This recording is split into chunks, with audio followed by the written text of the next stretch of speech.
Two trucks having sex. Two trucks having sex. My muscles involuntarily flex. Two trucks having sex. Two trucks having sex. My muscles involuntarily flex. Two pickup trucks making love.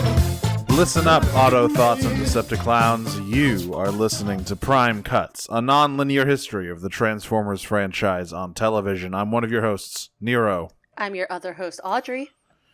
And today, to help us bring us through the second big, sprawling three-parter of G1, we have a guest. Would you like to introduce yourself? Hi, I'm CNRN, local nerd. Fixture of our Discord server. Now, CNRN, we ask this of all of our hosts, the guests, when they come in, but what's your history with the Transformers franchise? My history is, it never fails to make people laugh. When I was a kid, my grandmother, bless her heart, not in touch with what the kids were, being entertained by. So she would just dig through the clearance bin of DVDs at Walmart and just pick out whatever she thought would entertain us. And one day in her house, I stumbled upon a DVD of the 1986 Transformers movie. Oh. And I popped it in and watched it. And by some miracle, I was not turned off the franchise entirely by the copious amounts of death and destruction in the beginning of that movie. And I have been in love with Transformers ever since. Well, yeah, because that rules. That part of it rules. That it's just full of death and violence. Yeah. And to be fair, you didn't have any emotional connection to these characters. Exactly. Summarily. You would think that. And yet I was still emotionally devastated by what happened to Optimus Prime, even though I knew him for all of 5 minutes. Yeah, but you looked at Prowl getting roasted from the inside out, and you were like, wow, that looks cool. Yeah, I kind of. Yeah, it does look cool. Yeah, He actually does his function in this episode for the first and perhaps only time. His function of tactician. So yeah, well, that's interesting. That's a fun origin. So we watched The Ultimate Doom parts 1, 2, and 3. Now, I feel like this is one of the most memorable G1 sort of story arcs for a lot of reasons. I mean, obviously, the whole Cybertron coming to Earth and fucking shit up angle, everyone loves that. You've got this fucking mind control fucking mind slave shit. You've got the Autobots surfing for no discernible reason. It's just like having sex. You got slaves. Dr. Arkeville is there. I would rather him not be there, frankly. Boy, that guy's a looker, I tell you what. God, he is like the demented cousin of Doc Brown. He's the future of Doofenshmirtz. I've never watched Phineas and Ferb, but I know this. No, he's like the fucking bad future. Do not compare Doofenshmirtz with this god-awful person. Look, when things go real bad, he turns into this fucking guy.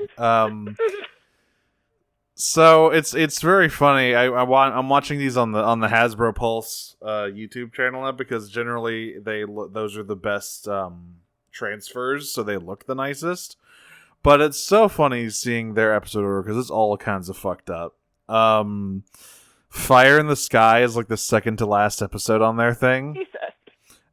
And between Ultimate Doom Part 3 and like semi-Part 4 Countdown to Extinction, War of the Dinobots is there when all of the Dinobots are in this story arc. So, it's just all fucking Calvin Ball over there. I don't know what the fuck is going on. They're all secret tools that will come in handy later. Exactly. So let's go ahead and start with the Ultimate Doom Part 1.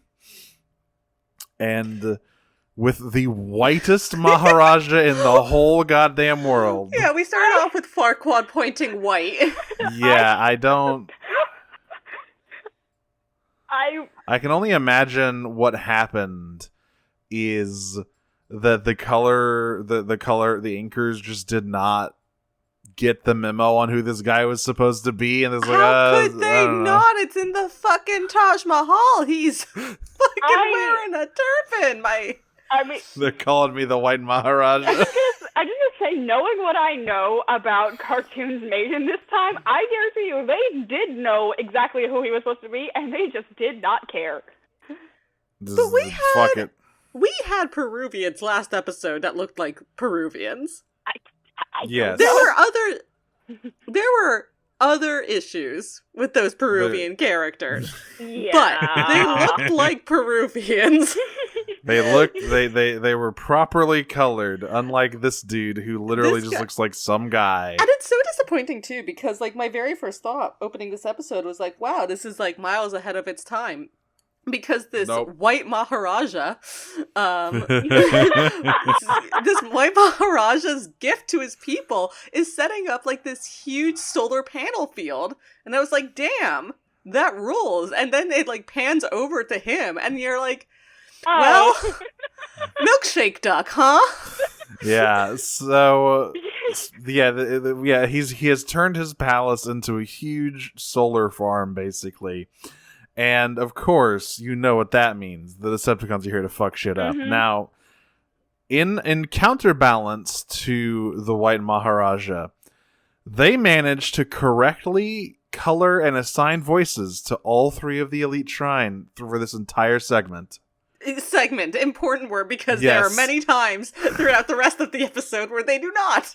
But yes, for this segment, It might be the longest stretch they've gone without some kind of fuck up, Actually, which is about 5 minutes.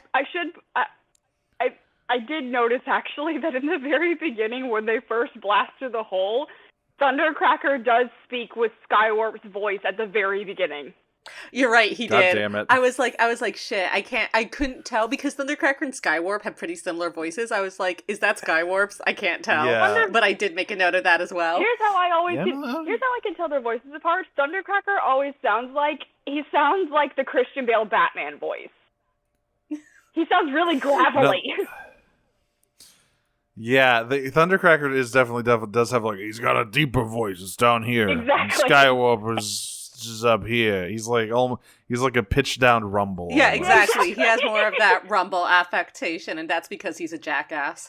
Yes. So the fucking Seekers are here to fuck shit up, and the Autobots are on their way.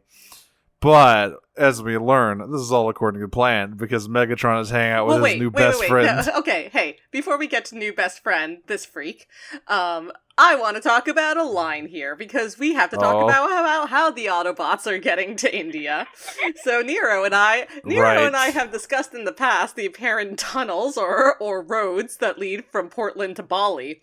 Now introducing the Wheeljack's jet skis. Yeah, Wheeljack has made them all hydrofoils, apparently. So luckily for them, this is another one of Wheeljack's inventions that doesn't explode. But Jazz has a line here, which is, "Thanks, Wheeljack. I always wanted to play motorboat."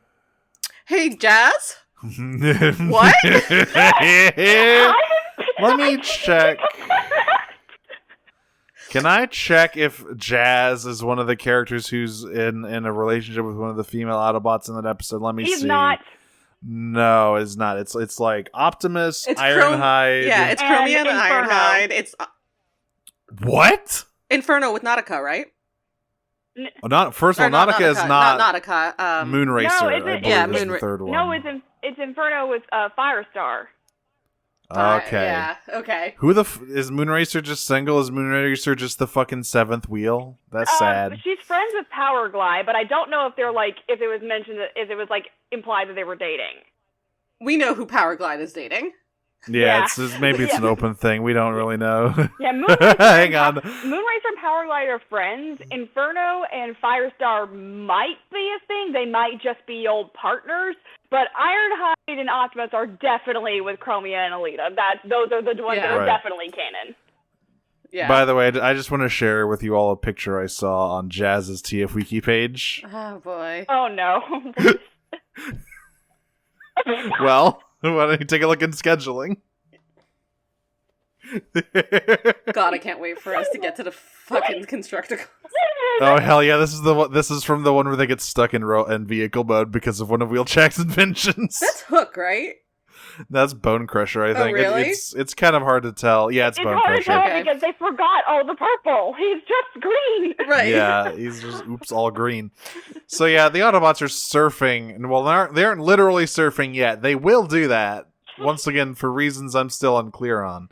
But it's time to get to the Freak of the Week. Oh god. Yeah, so Dr. Arkeville is here, and he's the Decepticons' new friend. I don't know where they found this guy, how they there's no fucking explanation for how he came into the employ of Megatron. He's just here now. I'm pretty and we all sure have to he deal with pitched to Megatron like Shark Tank. Yes. Listen, Megatron's a known quantity, right? Like, if there's supervillains in this world, they're gonna go to the giant robot dictator and be like, yo, check this shit out. So, as we find out, this whole thing with the White Maharaja's solar field is all a fucking false flag to draw a majority of the Autobots away from the Ark so that Laserbeak can fucking kidnap Sparkplug because Arkeville has invented a goddamn mind control chip. Listen, it was the 80s. Who wasn't inventing mind control chips back then? It's so true. By the way, I guess we should describe Dr. Arkeville for anyone who isn't watching along. We should attempt to describe How do I look, Dr. honey? Arkeville. Bad. I think I was actually kind of on the money because he does just look like a he just looks like an evil version of Doc Brown from Back to the Future. Yeah, okay, so everyone first conjure Doc Brown into your minds. Do you have him? Is he there? If you took Doc Brown and then you dipped him into, like, anti-Semitic caricatures. Yeah, and then you give him a robot arm and a weird metal hat. Yeah. Well, Doc Brown has the weird metal hat.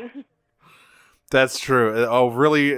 But it's like if he was wearing it all the time and also it was smaller. I don't know if that's supposed to be a robo brain or not. He just has it. Now, I want to be very clear. I don't think Dr. Arkeville is anti-Semitic because Arkeville's not a Jewish name, and nothing about his character says that he's Jewish. However, all of those nasty, like, stereotypes, the hook nose, the, like, warts or whatever, like, all those classic witch tropes, those anti-Semitic witch tropes, they just, like, dunked them on him.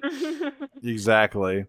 Okay, yeah, so it is Casey Kasem. Got it. I mean, I knew it was. The man of 1,000 voices, I swear. Yep. So, yeah, as I said, Laserbeak just fucking... Well, okay, first of all, actually, it's even better. It's even funnier. Yeah, there's a few things that happens here. Guys, you need to fucking install a security camera around the Ark. Soundwave is just standing... What are you fucking doing? It wasn't even sabotaged yet. I know. And the fact that they always have the door just wide open. Do they even have a door? No, they don't. Soundwave is just literally standing outside.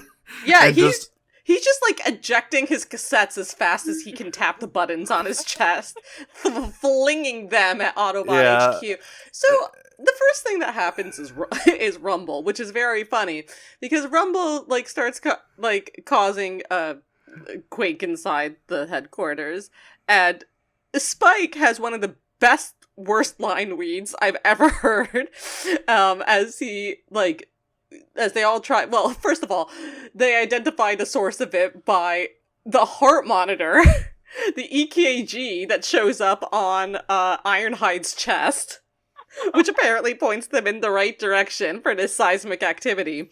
And then they round the corner and they see Rumble, and Spike goes, "It's Rumble."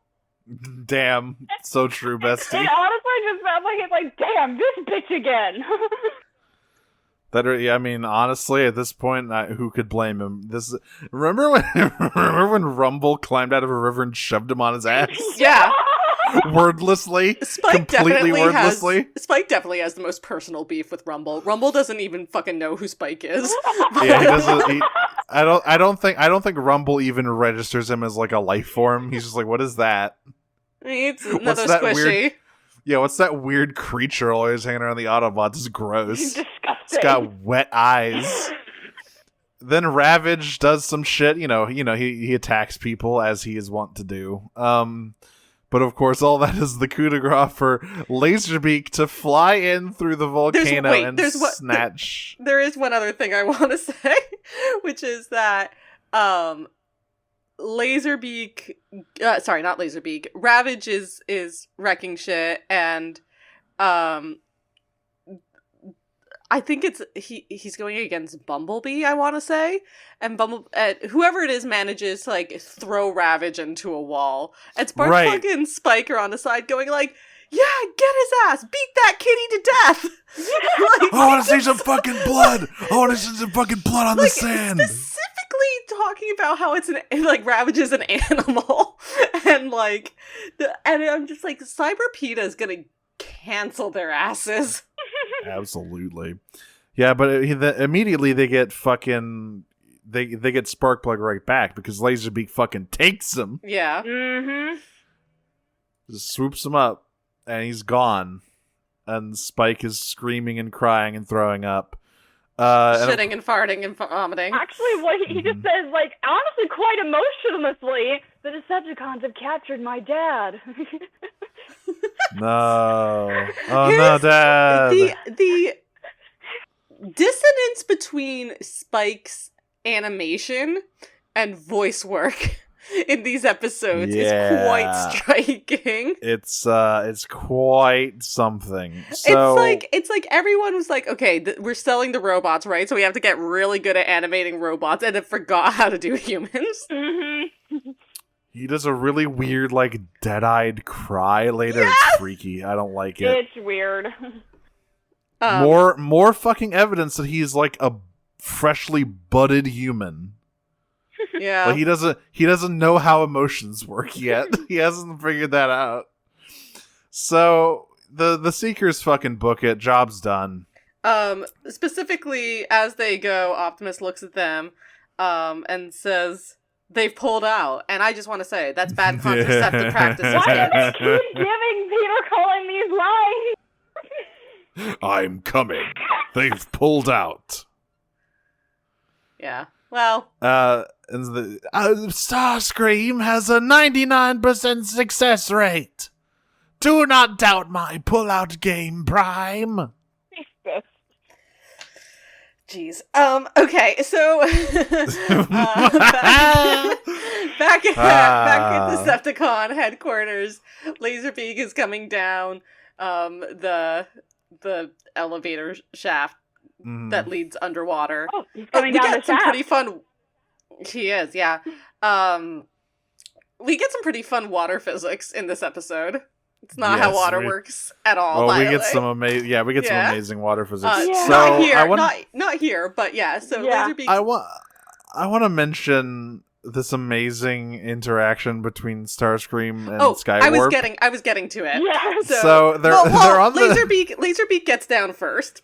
And he throws, there's this, interesting exchange between, Sparkplug, Dr. Arkeville, and Megatron, where Megatron's like, "Laserbeak, you're being so rude. Give our guest a chair." And Laserbeak literally just flings him into a chair in the middle of, After Megatron just kicks it across the room. Right. Yeah. And Sparkplug's like, "More like prisoner," as if we needed this pointed out to us. And then the Elite Trine comes down the elevator. And Thundercracker doesn't say a single word in this scene.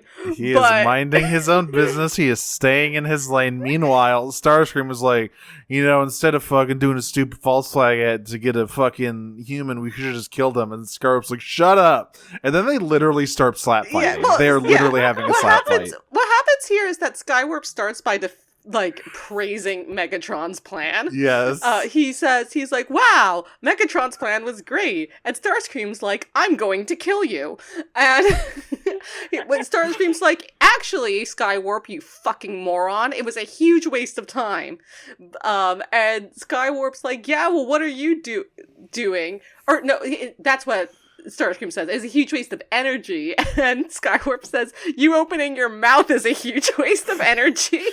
And literally Starscream slaps him in the tits. First he says, First he says, "Look, I," and then Yeah. he slaps him. He can't think of a response, so he just hits him. Yeah, bites you and bites you and bites you and bites you. And once again, Thundercracker is just standing in the corner wondering when his fucking shift is gonna be over so he can get away from these two idiots. The reason that people often just, like, you know, have, like, just headcanon these three as just brothers because of shit like this. Yeah. Yeah. And honestly, like, people always say that Starscream is the oldest one because he's like the second in command. It's like, nah, Thundercracker is the oldest brother who's letting the younger ones just fight it out, and he's minding his own business. This is extremely sibling behavior right here.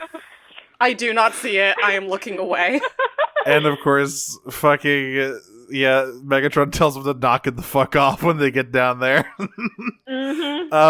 But yeah, Sparkplug gets hypno-chipped by Archiville, and Archiville basically explains that he can control everyone's minds with a fucking lever somehow. I don't really know how that works.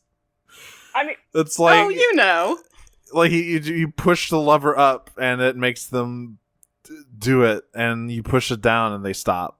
That's what happens. And if you need to overcome their free will, you just push the lever more.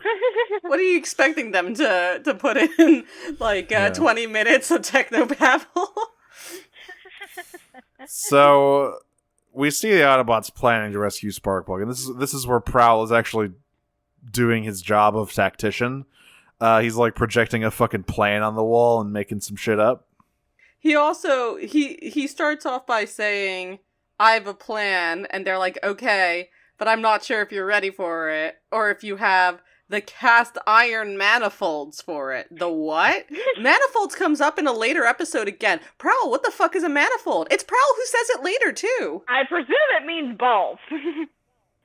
Well, that's what I thought, but it has a very different context later on. I mean, let me just let's see what a manifold is. A manifold is a topological space that locally resembles Euclidean space near each point. That wasn't helpful. that is not helpful. Exhaust manifold. An exhaust manifold collects the exhaust gases from multiple cylinders into one pipe. He's saying, are your asses tight enough for this, maybe? It can't be balls. It has to be ass. Yeah, okay. Okay, because later on in the second episode, I'll just say what the line is now. He gets to Bumblebee after Bumblebee gets fucked up, and says, "You look like someone mugged your manifold." I guess it could also be dick. I was thinking that, honestly, just because of the fact that it's one pipe. So what Prowl is saying here is... He's saying, like, I have a plan if y'all got big enough dicks for it. Oh, so you're saying he's laying manifold as opposed to laying pipe? Uh-huh.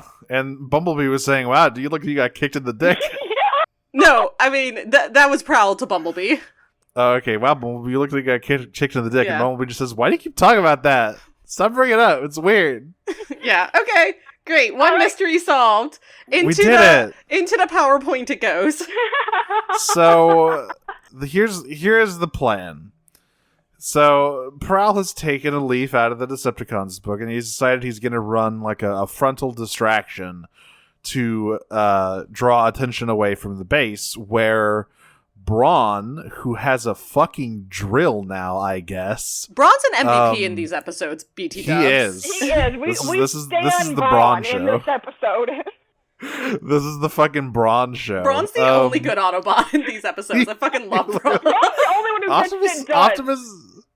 Optimus literally doesn't do shit, and in fact at one point makes things significantly worse. He does. So the plan is Brawn, Cliffjumper, and Windcharger are going to tunnel underneath the ocean to attack the Decepticon base from like underneath. Windcharger, I kind of understand because they sort of like explain why he's there. Cliffjumper, I could not fucking tell you. He's got the glass gas, so they need him to like break open the ship to make it fragile enough to crack open. Well, that and also, I mean, knowing what I know about Cliffjumper, he was going to find a way to insert himself into this no matter what. I think they probably just like, we might as well just let him come so he doesn't just follow us. It's true. Cliffjumper is very much back on his bullshit in these episodes. And we want to keep him off the front lines. He's just going to get his ass beat by Megatron again. And he does. Spoilers, he does. Very bad record against Megatron for Cliffjumper. So, yeah, we cut inside the base, and Starscream is beefing with Dr. Arkeville, which is very funny. Which, I just like... I want to know the start point of this argument. What was the start point of this? Why were they arguing about where they were going to put Sparkplug? Yeah, they're like, we just come in and they're just fucking arguing about some dumb bullshit as the rest of the Decepticons have gone out to fight the Autobots. And this, oh god, this is so fucking funny. So the fucking heist team pops out of the tunnel. Yeah, here's where we get some really good water physics. Oh yeah. Yeah, so here's how water works, everyone, alright? So it fills empty spaces, BT dubs. So as I said, Cliffjumper uses his glass gas, which makes a fucking lightsaber noise, because the show is just full of Star Wars sound effects. Mm-hmm. To break open the base, which causes Starscream to yelp and fall into the water, which is fucking incredible. But of course, okay, so the water, somehow the Decepticon base acts like it is above water when it's completely submerged, and because they're standing on the floor, the water doesn't rush in to fill the space. It's fine. Don't worry about it. It's, you know what? It's like those natural air pockets in caves, right? Exactly. Well, definitely how that works. Well, here's the thing, though. Is like, I realize that now we know there is air down there because Dr. Arkeville and Sparkplug are down there, but, like, there shouldn't really be much air in the Decepticon base because the Decepticons don't need to fucking breathe. But like, frankly, they could probably just let it flood. They probably can't, actually, because of rust. Sure. Water's pretty bad. Actually, no. I'm going to reference an episode y'all haven't got to yet. But they are actually rust-proof, unless it's a very specific kind of rust. Oh, right. Oh, yeah, they don't. Cybertronians don't rust. So, yeah. I mean, also, we should say that when the Autobots and the Decepticons are fighting underwater, they put a blue filter over everything, which made it exceedingly difficult to figure out which Seeker was involved. Well, see, that's their secret captain. That's their secret captain. You can't call them out on getting them wrong if you can't tell who they're supposed to be. Apparently, it was mostly Thundercracker. Mm-hmm. Yeah. So Bumblebee gets to ride one of his missiles like a pinup girl. Yes, he does, like the fucking guy from Doctor Strangelove.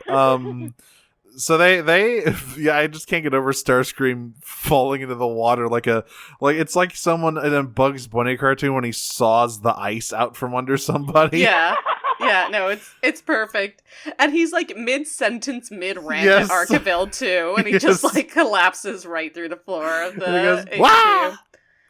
Yeah, so they get in there, they grab Sparkplug and they leave, and Dr. Arkeville's like, what the fuck just happened? Which, so like, they say, hold your breath, Sparkplug, but like, they are on the ocean floor. Yeah, it is the bottom of the ocean. There is, ignoring how that Sparkplug shouldn't be able to hold his breath that long, there is no way that they would jump into the water at that depth and Sparkplug wouldn't immediately get crushed by the water pressure. Yeah, he'd be blobfished. He would be extremely... Plus, the tunnel they dug is now flooded because they broke open the fucking rock. Presumably they wouldn't be using the tunnel. They would probably just, like, go up. Well, actually... Who knows what they did? Regardless. Regardless. Because, like, how can... Can they swim? Yeah, No, but they see can- them. We see them yeah. swimming, Sort of. including Optimus swimming with his gun held in one hand, which is pretty impressive. Because I'm just like, they shouldn't be able to swim. They should just sink to the bottom and just walk on the ocean floor. Well, obviously in this universe, water is just built different. Obviously. So of course, unbeknownst to all the Autobots, Sparkplug is a fucking power slave. At this point, Yeah. Do we get the conversation with Megatron and Shockwave here? Which one? Not yet. Yet. I thought like the first one where this is happening at the same time when Dr. Archivale's like, oh no, you're right, because he's arguing Starscream, so obviously. Yeah, so not yet. Yes, and Optimus or Megatron's out fighting. So yeah, first we cut back to the base where Sparkplug's acting like a real asshole. Oh yeah, so first... they rescue Sparkplug. So this is. Yes, you're right. Sorry, yeah, we do get that. Oh no, sorry, all this was before this. Sorry, that's what it was. There was a scene before this that we didn't get to, where Megatron calls Shockwave, and he asks Shockwave. He's like, hey, Shockwave, are you prepared and everything? And Archivale's looking over. Shockwave responds by saying, yes, everything is in readiness. Yeah, Shockwave has... Weirdo. Honestly, I love Shockwave's speech patterns. They're hilarious. Yes. And there's also... I kind of don't like the fact that like most other versions of Shockwave just depict him as this like they just had him like emotionless speaking, like very robotic and logical or whatever. It's like, no, give me overly dramatic Shakespearean Shockwave. Give me more of him. Well, animated Shockwave is like that. Because it is still Corey Burton doing it. And then there's also a point, and I can't remember where it is, but where Starscream opens his mouth and Skywarp's voice comes out. Of course. During his argument with Archivale. Yeah, and of course at this point, we learn at some point that Archivale is working with Megatron because Megatron has promised to deliver him Earth to rule. But he hasn't revealed his full plan yet. And his plan is revealed shortly, but first we get to see Sparkplug messing around with rewiring Wheeljack's ass. It's the small of his back, but I really thought it was his ass at first. Yeah. Well, he starts with Wheeljack, and then he goes to Ratchet. Yes, and he was Ratchet's like, he was like, bro, I literally didn't go on the mission. I'm uninjured. What are you doing? Ratchet's like, do we need to have a workplace sexual harassment talk? Because he does go for the ass on Ratchet. And then it goes hey. for Optimus, he goes straight for the tits. Yes, he does. What's going on, Sparkplug? But yeah, so... he's a single dad. He's a lonely man. Spike just looks at Wheeljack and goes, something's wrong with my dad. Wheeljack's like, yep. And we're just like, no shit. Yeah, whenever Spike tries to strike a conversation, Sparkplug just goes, not now, working, and shoves him out of the way. Chipped Sparkplug is insane, by the way. Like, imagine if Spike's brain was fully formed and he hadn't just been butted out three weeks ago, this would cause so much trauma. But luckily, he will forget all of this in 2 weeks. Well, when he dies again, that's true. They should have a new one. Remember? Yeah, that's true. So, like, oops, Sparkplug sabotaged Teletrain 1, and now the Decepticons bust in and start shooting everybody. Okay, this is one of my absolute funniest moments in this whole episode, is when Spike goes, how'd they get in? Gee, I don't know, maybe through the giant goddamn hole? Yeah, you guys don't have defenses. They can come in whenever, really. And yeah, also Teletrain 1 has an alarm system. Since when? Yeah, since fucking when. Citation needed.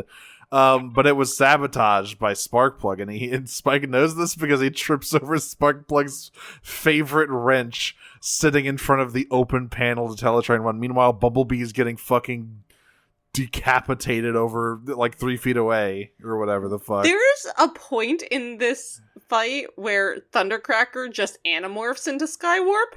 Yeah, he does. I missed that when I watched it. Like it's a no-cut sequence, and between frames, he goes from being Thundercracker colored to Skywarp colored. Of course he does.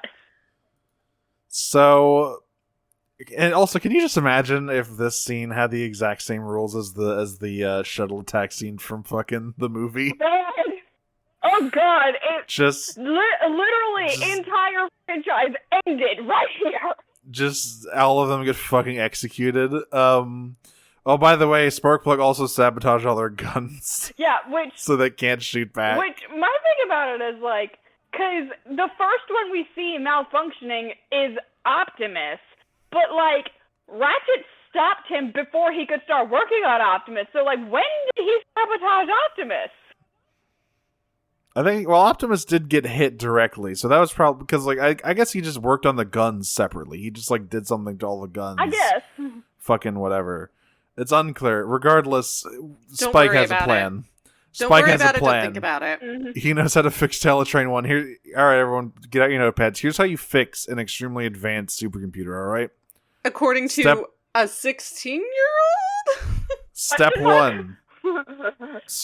Step 1, throw wrench into computer. That's it. That's the whole step. And this somehow causes Teletrain 1 to start spraying fire retardant foam, which is enough to deter the Decepticons. And they're like, "Oh my god, our circuits are gonna get wet. We gotta leave." Which I just like go back to our underwater base where our circuits will not get wet anymore. I just don't know. I don't understand why.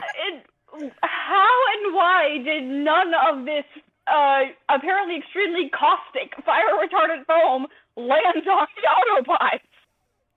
Yeah, it's or like Spike or Sparkplug. Yeah, none of the good guys got hit. There was no friendly fire. Well, you see, they're covered in fire retardant. There we go. They've got a coating over them. And this, I love this. Sparkplug is like, does a Darth Vader? He's like, "Join me, son. We can serve Megatron together." And Spike's like, "No, Dad, I don't wanna." Sparkplug is very, because later on, whenever we see any of the other humans that are, mind controlled, they're all just acting like, emotionless machines. But Sparkplug seems like he must have got like a special kind of chip or something. And it's just, yeah, he got. I don't know, it's weird. He's very much like not acting like he's mind controlled. He's just acting like he's just fully turned evil. Megatron is like, "I'm gonna make it personal. I fucking hate these two guys." He did swear revenge specifically on Spike one time, so like, yeah, he did. probably, Yeah, maybe. no, oh yeah, he knows. Listen, you can tell who Megatron actually cares about based on whether or not he knows their names. Skyfire, he wants to kill personally. yeah. Mirage, he doesn't give a shit about because he just calls him Autobot later on. Yeah. Yep. Mm-hmm. Even though he is you would think he'd remember him because he fucked his shit way up. Oh yeah.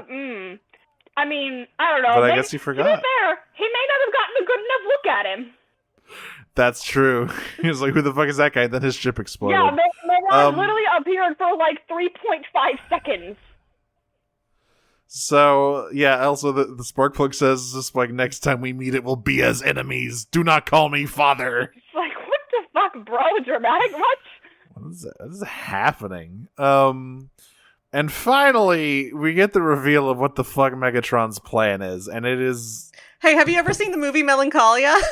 Insane. No? So, his plan is that he is going to bring Cybertron through the space bridge into Earth's orbit, just ravaging Earth in the process, and using all of that destruction to power Energon cubes. Now, you may think, well, Nero, surely Megatron isn't planning on being on Earth while this happens.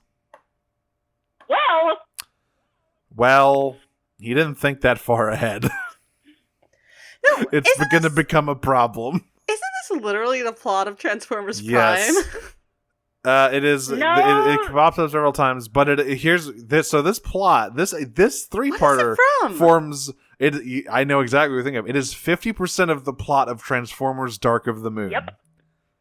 The other 50% is Megatron's master plan, where they turn the humanity against the Autobots and shoot them into space. They literally took those two arcs, mishmashed them into one, added in more unnecessary human bullshit, and made a movie. Oh, it's so much of it. It even has like a fucking human turncoat in it, and Laserbeak kidnapping and assassinating people. So yeah, they literally like fucking 5 people ever wrote that movie. No, they just watched 5 episodes of the show. Which I'm just gonna say is more research than they did for the other movies. That's true. So yeah, that's the plan. The Autobots realizes they're rushing out to try and stop them. But the Decepticons have also been busy, and now the fucking Dr. Arkeville has an entire army of mind slaves, and yes, all of them are wearing button-ups and hard hats, because that's the only thing humans can wear in this show. And yes, they smoke weed. And yes, they smoke weed. And I love their plan, which is just, oh, by the way, I forgot a detail about, oh my god, this is amazing. So, very early on, when Arkeville is demonstrating the mind chips to Megatron, he does so by bringing out a fucking replica of Optimus Prime, which Sparkplug then grabs by the leg and just throws across the room. For real though, where has Sparkplug been hiding this super strength all this time? It's insane, but no, these humans can't do that. What they do instead is they just they just run up and hit him with sticks. And hit him, and mostly they just get in the way and like prevent the Autobots from doing anything with fear of hurting the squishies. However, may I point out that because Bumblebee is the only one that is relatively human sized, he actually genuinely calls out for help because he actually is getting mobbed. Yeah, he is. Bumblebee gets beaten to death by a bunch of construction workers. Girl, help! Girl, I drowned. Girl, help! God, I mean, remember that time when IDW and Jazz shot that dude and fucking vaporized him? I have, and then the Autobots were hated forever. I'm not familiar with IDW very much, but honestly, I believe it. Well, this is already after Megatron had invaded and just killed a whole lot of people. So already they weren't necessarily super happy about Cybertronians, and then Jazz shot a guy. Jazz did a goof, and it ended the war. It basically fucked the Autobots forever. Yeah. Sounds about right. Thankfully, Jazz does not do that here. That would have gone out. That would have gone really good. It would have really funny. Okay, here's a question. Which one of the Autobots would just ignore them and just start fucking stepping on them? Cliff Jumper? If he were big enough. I mean, Skyfire, just because he can't see that low. Oh, God. Yeah, Skyfire can't see past his tits. Exactly. Skyfire, did your feet used to be that red? Oh, dear. So... Anyway, they activate the space bridge, and I love Sparkplug activating one of these pylons, and he's like, "Yes, Pylon 1 is active! Rejoice, my Decepticon brethren!" He's so fucking excited. Oh, and I wrote down here that Shockwave's tits look even bigger than they did last time in this shot when he shows up here. I'm not even gonna lie, I swear throughout the show, it seems like with each new episode where we see Shockwave, it's like they draw his chest just a little bit bigger.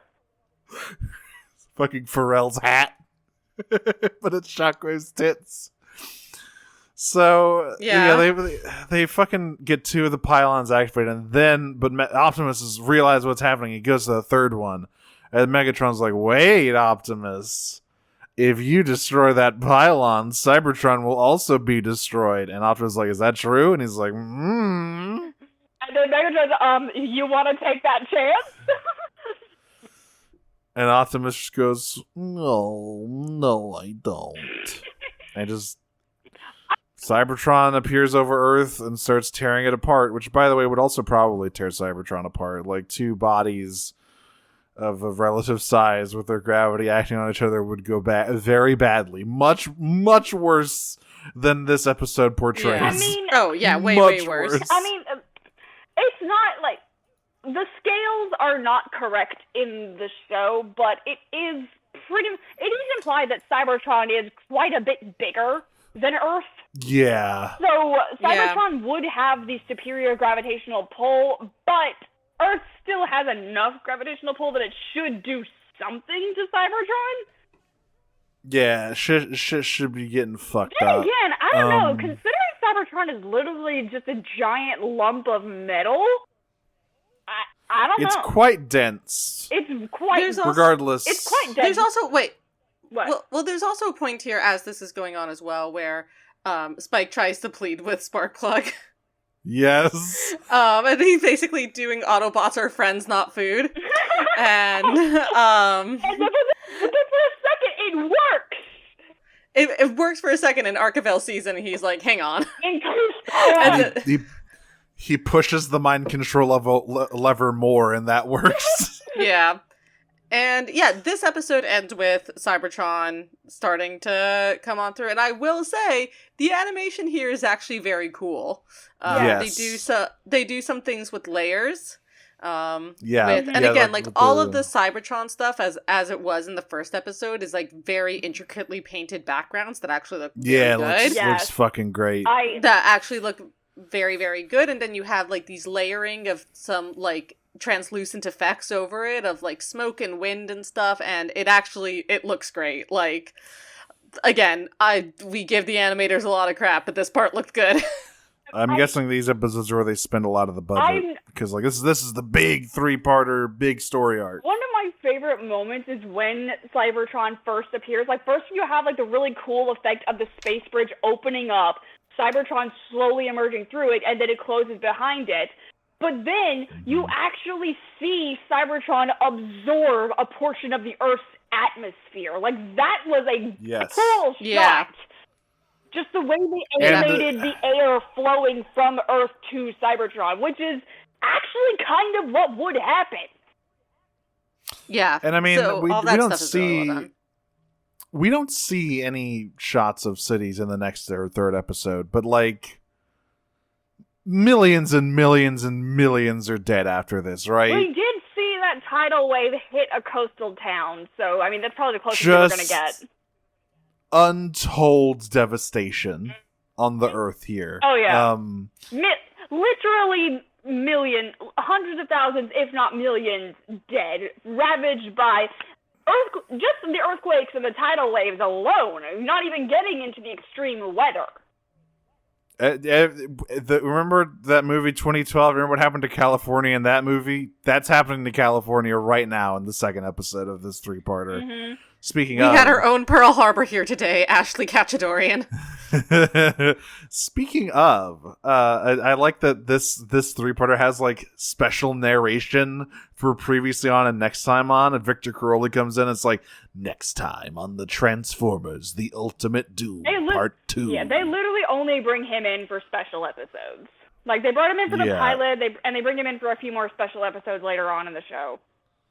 Oh, yeah, you gotta save those pipes. They're valuable. And they also used him as the opening narration for the movie. Yes. The year is 2005. So, Part 2, Earth's doing bad, but Megatron's doing great. I like the line here where he says, I'm invincible, and I don't... Alright, we need to talk about Megatron for a minute here. What did he think was going to happen when he did this? Yeah. Like, he knew what was going to happen. Did he internalize that his operation would still mostly be on Earth? I think an important thing to remember about G1 Megatron is that he's very much not a scientist. He has a team of people. He has a lot of scientists working for him. Yeah. In season 1, mostly Starscream and Shockwave, but by the time that the Constructicons are here, there's a lot of people who are contributing science to the Decepticon claws. That is not his forte. When it comes to, like, when it comes to fields of knowledge, G1 Megatron is by far the least knowledgeable, the least skilled. G1 Megatron literally only knows how to fight and how to, like, command troops. He has no other skill set. He's kind of the Elon Musk of G1, if you think about it.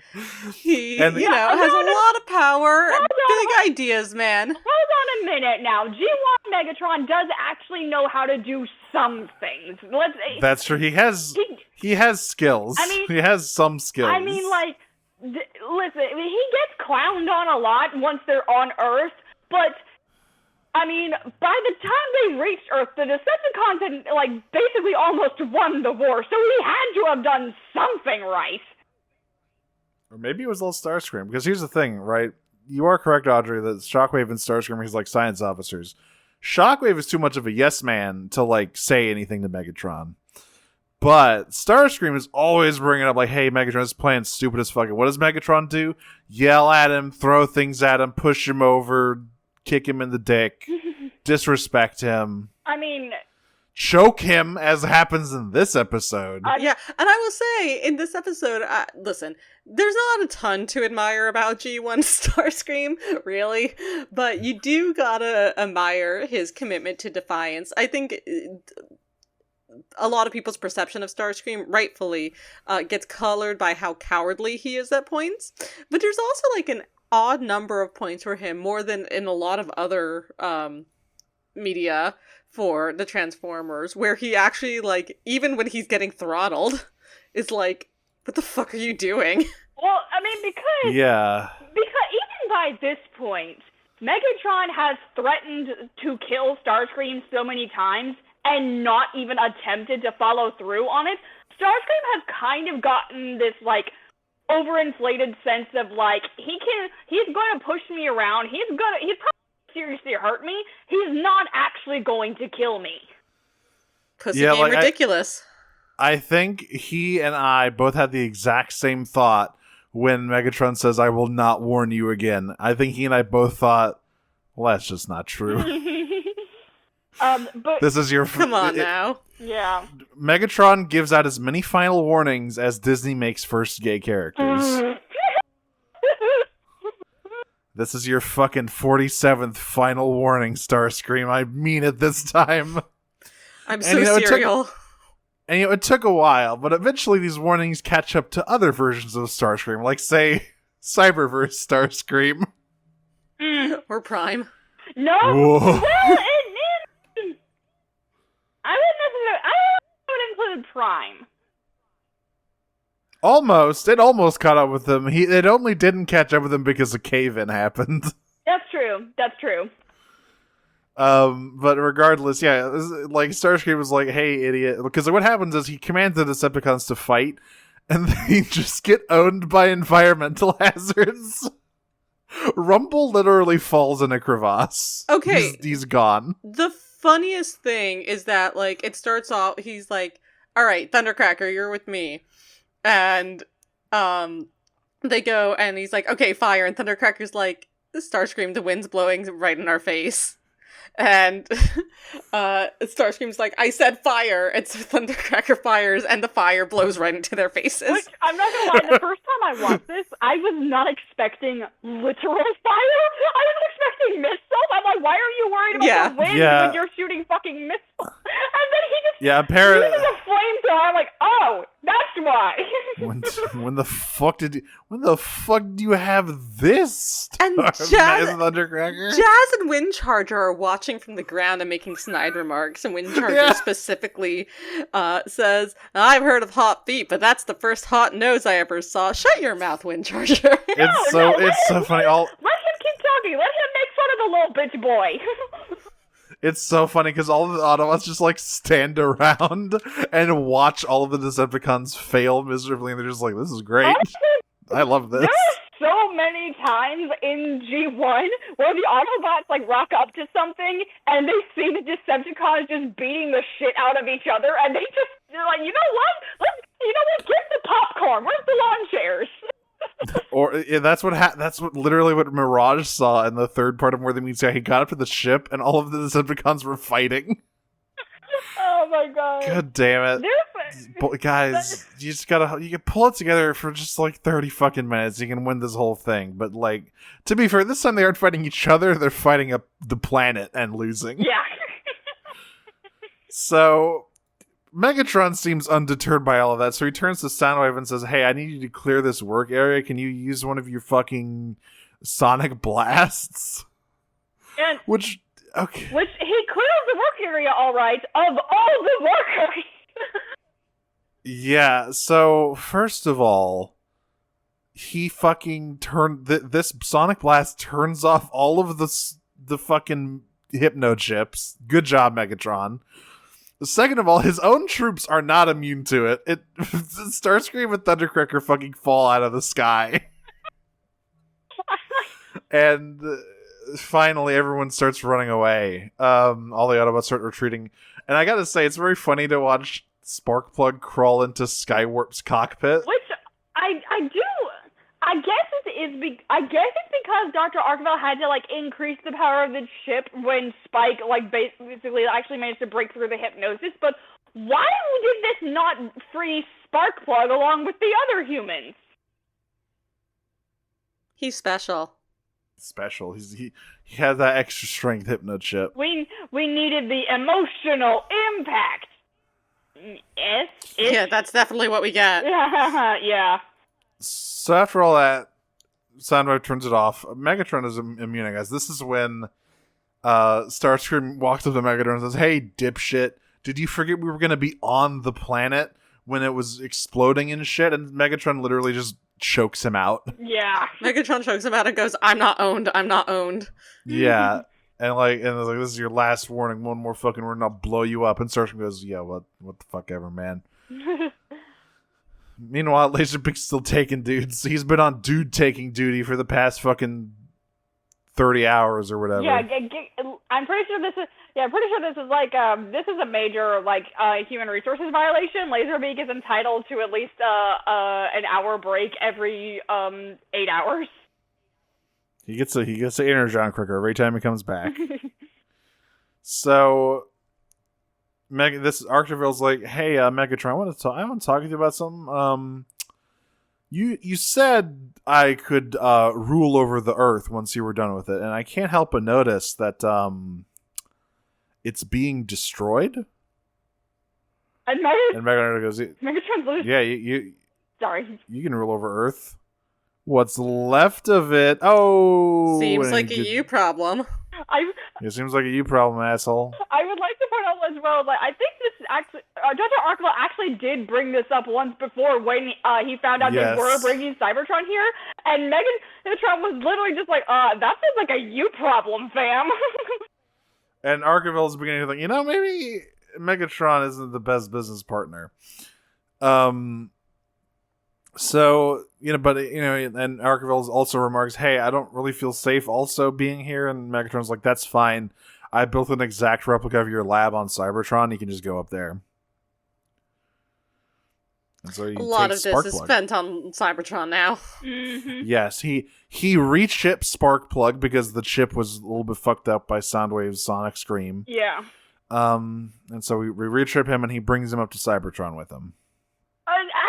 Actually, no, hold on. They sent Sparkplug up with an energon shipment, and Dr. Arkville was like, "Hey, yo, what the fuck? Why are you sending one of my slaves up to Cybertron when I have to control them from my computer here on Earth?" And Megatron's like, "That's right." Yeah, Megatron's like, did I forget to tell you? Yeah, we replicated your computer up on Cybertron, so it's not just you anymore." And Arkville's like, fuck. This is why you need a fucking mad scientist union, Arkville. Mm-hmm. This is the episode where Arkville says, "I never thought the robots killing humans party would drown my slaves." So drowning my place. yeah, Autobots are having a bad time. As were the Decepticons. They're like struggling through the wind and the rain. Bumblebee gets a flat. And like has to rouse Spike from his fucking depression to change his tire. Bumblebee does most of the work. All Spike has to do is just like hold the spare tire and like catch the bolts and stuff when Bumblebee like screws them off himself. Right. So, but while they're doing that, Bumblebee also falls into a ravine. Mm-hmm. Oops. Yeah. There's a very weird and stupid rescue. So yeah, there's a lot of we need to go down these list of events one by one. Number 1, Bumblebee falls into the ravine and is hanging on by a thread. Number 2, Laserbeak swoops in and grabs Spike. Number 3, Hound and Windcharger see this and shoot Laserbeak down, which I must say is pretty risky considering he's holding on to Spike. Mm-hmm. Oh, I think it's Bluestreak who shoots him down. Number 4, that tracks. Hound catches Spike by transforming into a Jeep and jumping up while Spike is falling. So I guess Hound has very, very cushiony seats. I mean, honestly though, I do actually agree with the physics of that. It probably didn't feel good, but it probably felt a whole lot better than hitting the ground. He definitely broke his tailbone, but it's fine because this version of Spike will be dead in 2 days and we'll have a fresh one out of the vat. Number 6, Bumblebee falls entirely down the canyon. Number 7, Windcharger uses a tractor beam to grab him. That is how Bumblebee gets rescued. Yeah, I just... That's like 30% of the episode. The amount of times that if I had $1 for every time that a tractor beam was used like in completely nonsensical ways in sci-fi, because I just like, I accept the whole idea of a tractor beam being used to, capture a small spaceship and pull it into a larger spaceship. I accept that. But pulling up a whole-ass Autobot from the bottom of a canyon when the tractor beam is powered by another Autobot who is relatively the same size? No. Why isn't it just magnets? Magnets is Windcharger's literal only thing. Yeah, seriously. But it's not... Use them. Yeah. Well, because they wanted to put the spotlight on Gears right now. Gears? Was Gears even there? I don't think Gears was there. Wasn't... No, Windcharger was the one with the tractor beam. Yeah, Gears was not there at all. Yeah, Gears, I don't think Gears was even in this entire trilogy of episodes. We never saw him. I'm on TF Wiki. I'm looking at all 3 of the character lists for these episodes. Gears, not here. Gears was never... No, he's in part 1, apparently. That did not look like Windcharger's root mode. It was definitely Windcharger. It was Windcharger. Gears is... I can tell because Gears, like Huffer, has no abilities other than complaining. Also, Gears, I will say, they did give Gears a very distinctive look. And voice. He sounds like a little gremlin. Mm-hmm. He sounds like a hobbit. Regardless, they save Bumblebee, finally. They head back to base where everything is fine. Never mind, everything is not fine. But first they have to activate this is amazing. So they activate the Dinobots because they're like, wow, shit's fucked out there. We need the big boys on this. Uh-huh. Well, yeah. So they're looking out, and Ratchet and Wheeljack are having this conversation. And Wheeljack's like, well, we certainly can't do anything about that, but I know who can. And Ratchet's like, who? And Wheeljack goes, why, of course, our our 5 big, beautiful sons, who we love very much, Ratchet. And So are they the only open thing the stopping us from divorcing. They open up the fucking cave where the Dinobots know. apparently just stand around until they're needed. It's awful. Like, I don't disagree with Grimlock. So they're like, anyway, so, yeah, Wheeljack's like, hey, Grimlock, we need you to go save this. And Grimlock's like, I'm not doing that. Yeah, he's like, I don't care if the whole planet falls apart. And Wheeljack's like, bitch, you're standing on it. And Grimlock says, you make a good point. Grimlock looking at a world-ending astronomical body on a collision course with the Earth like the meteor that killed the dinosaurs. That won't stop me, because I can't read. He doesn't know. Based on what happens later in the show, I am sincerely thankful that none of them thought to look up and notice that Cybertron was literally right over their heads, because they would have ran off the Cybertron in a heartbeat. Yeah. Yes, they would. They definitely would. That is... Yeah, thankfully their necks just aren't articulated enough for that. But if you hold a Grimlock up to... Vincent D'Onofrio tweet.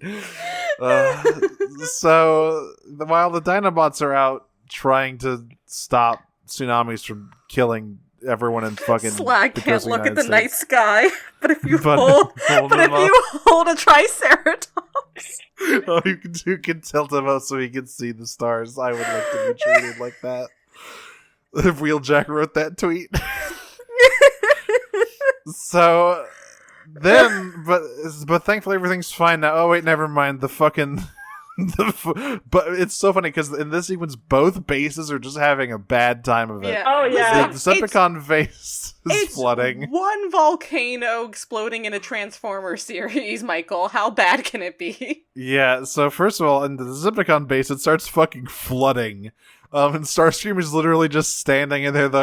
My base has no business looking like this. Yeah.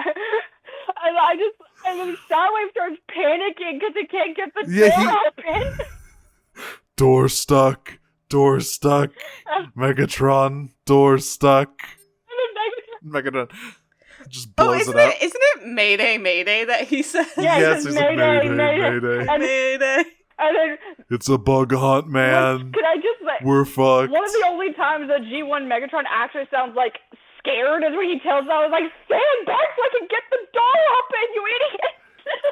And Starscream is the whole time just sitting there like, yeah, pretty cool plan, man. Pretty fucking cool plan, huh? Starscream's Yeah, like, great. Yeah, don't mind me. God, I hate you, Megatron. Don't mind me. I'm just sitting over here with my big steaming bowl of I told you so.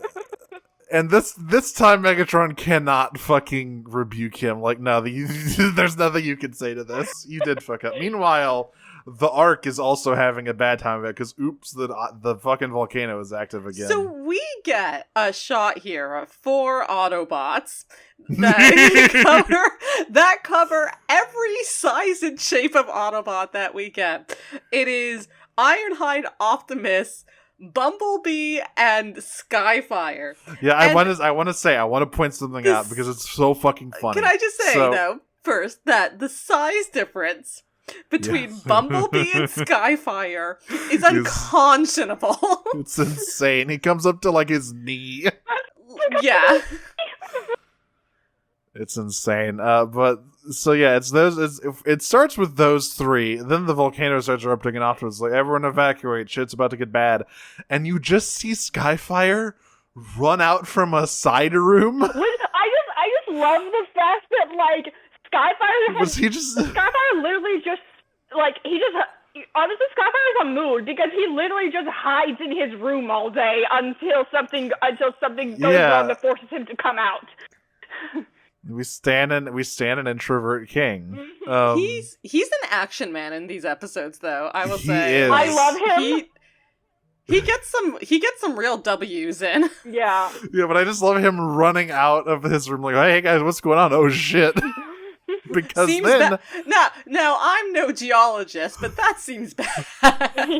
So well, actually, then I think Skyfire actually is technically a geologist. He's a xenobiologist. Or was that thank you. Starscream's field? Maybe They're both xenobiologists. Okay. They went on journeys together to document life on foreign planets. Okay, They're both thank you. I couldn't remember exactly what their field of study was. Yeah. Don't worry, I So- got you. Thank you. Then we see the volcano erupt, and fucking like Ratchet and Brawn and a bunch of other dudes get It's fucking Ratchet, Brawn, launched and out. Wind Charger just get blasted. God damn it! Wind Charger And Skyfire- Wind Charger cannot get a fucking break in these episodes. Can No. we just say? He's So I mean, Ironhide like watches all this and he's like, I gotta do something. I'm going in.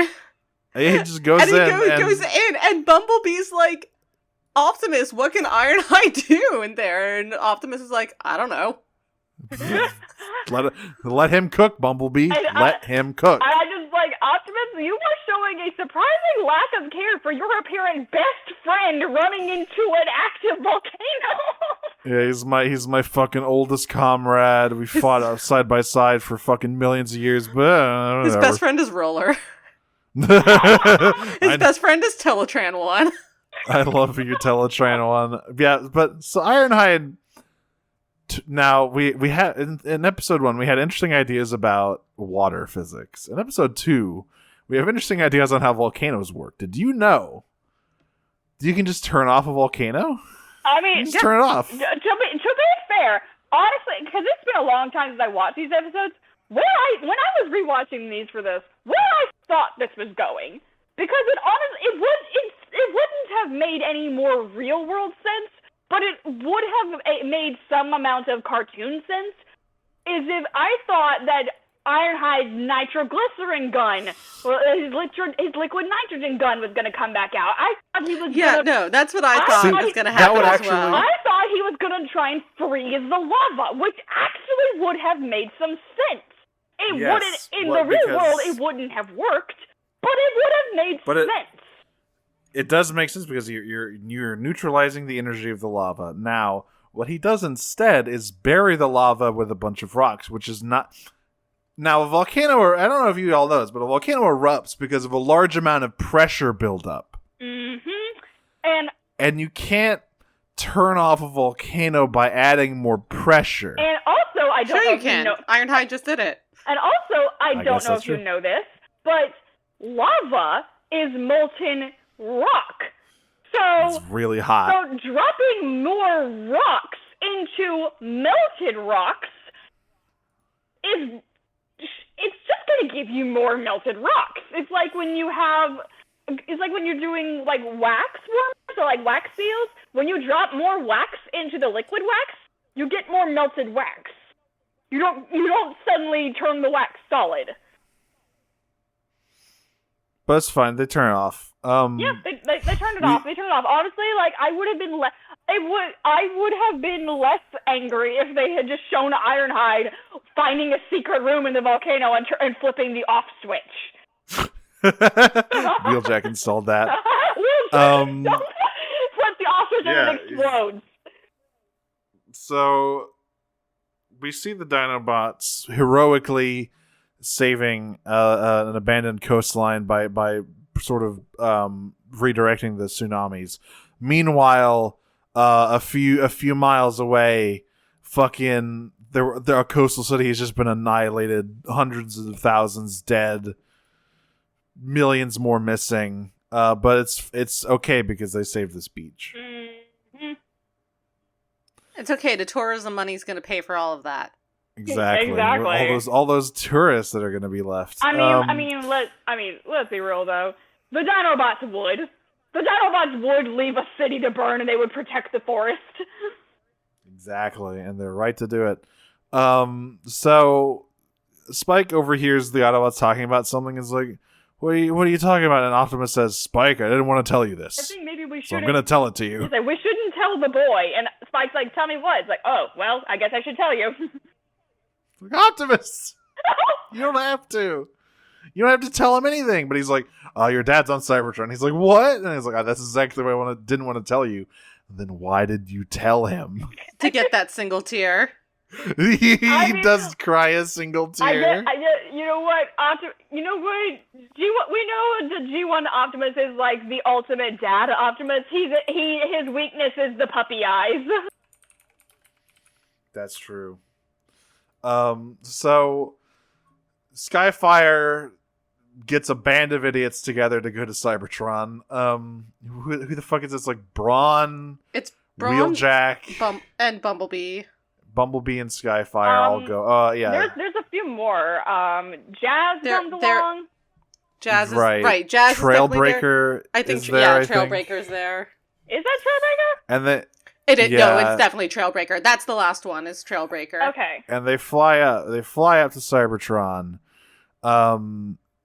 They find the Hypno chip control station, conveniently labeled Hypno chip control station. Yes. Thanks, Dr. Arquil. And Braun says, that looks like the Hypno chip control station.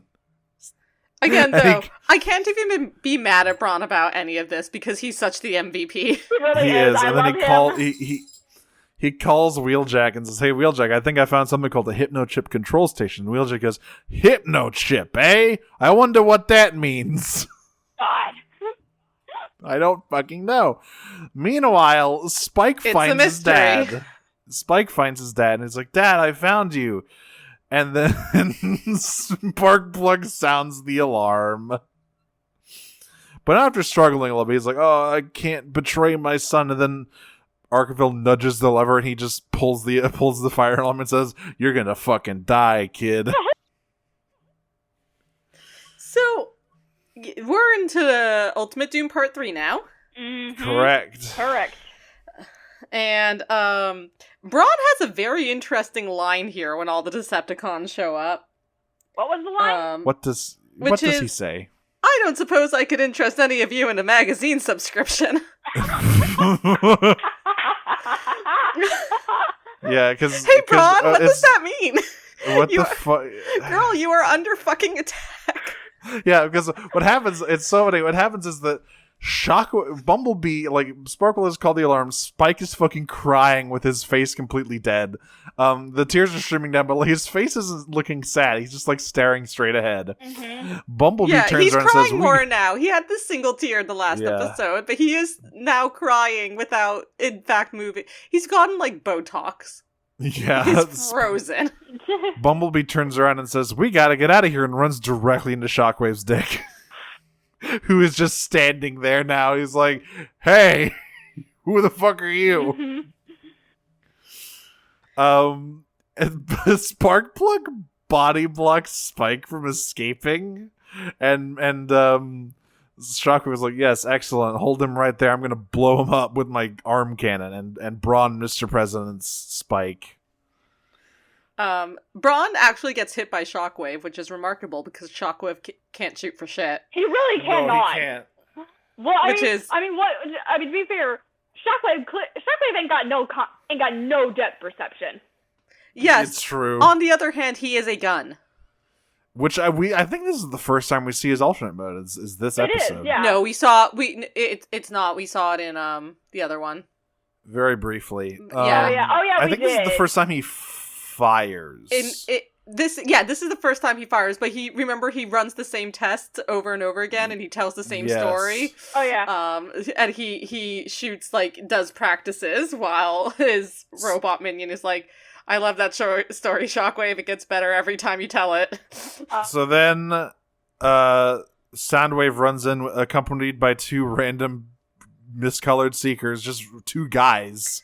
Now these dudes don't have e-hobby toys. Yeah, these two seekers switch between several different seekers throughout the scene. Yeah. At one point, one's Thundercracker, one's Acid Storm. Well, no, I think so. Like, I think these two have actually. Oh, well, he definitely turns. One of them definitely does turn into Thundercracker at some point. But right, before I'm that, saying, they're not the actual characters. I'm saying they're coloring. Yeah. Like turns into But- Thundercracker. Starscream's there at one point. yes, but specifically, this dark green seeker is one we've seen before.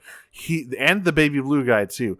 These two actually showed up in More Than Meets the Eye Part 2, I think, as just random guys. Oh shit! Oh wow. So these are just yeah. these are just some fucking dudes. Then Braun fucking one shot Soundwave after judo throwing these jets, That judo. and then one shot Shockwave. honestly, Braun fucking Short King, we stan him. Yeah. What happened to him in the movie? Did someone fucking Braun slip him some armor thinner? Braun was on the shuttle.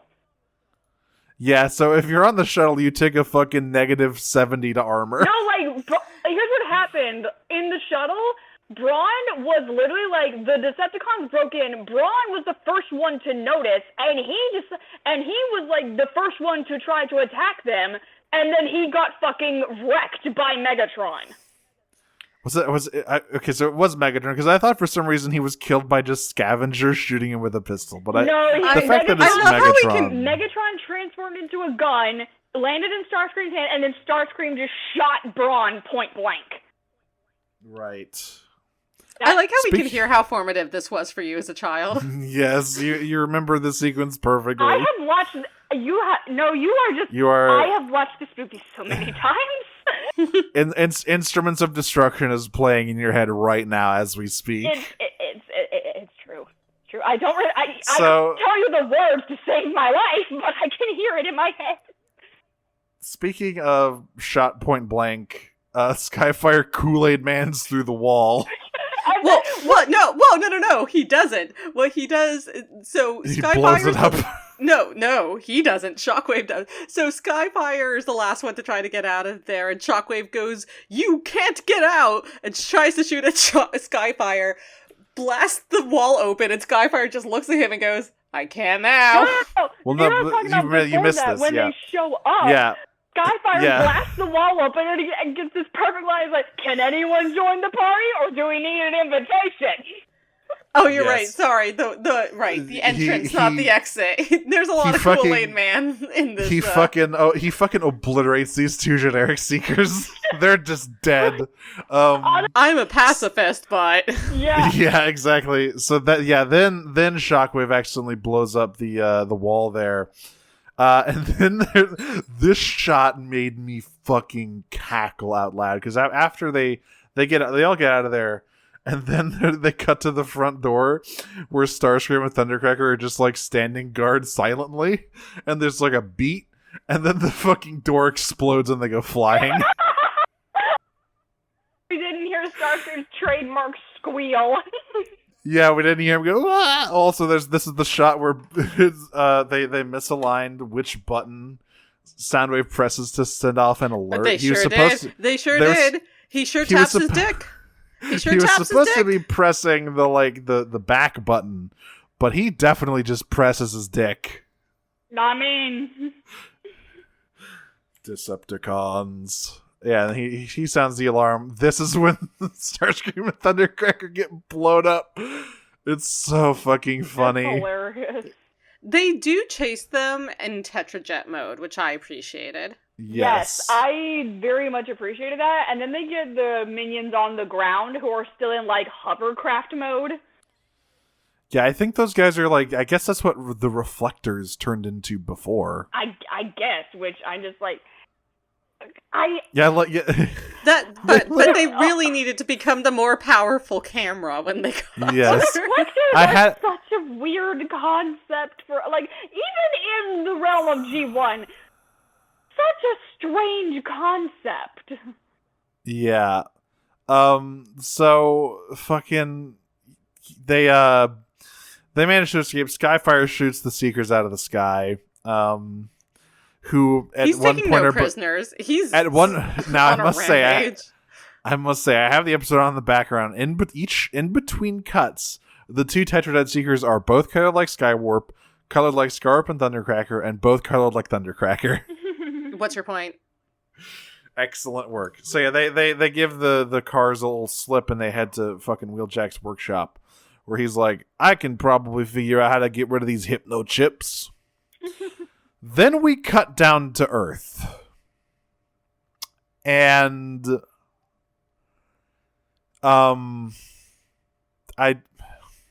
Autobots are surfing. I mean, they sure are.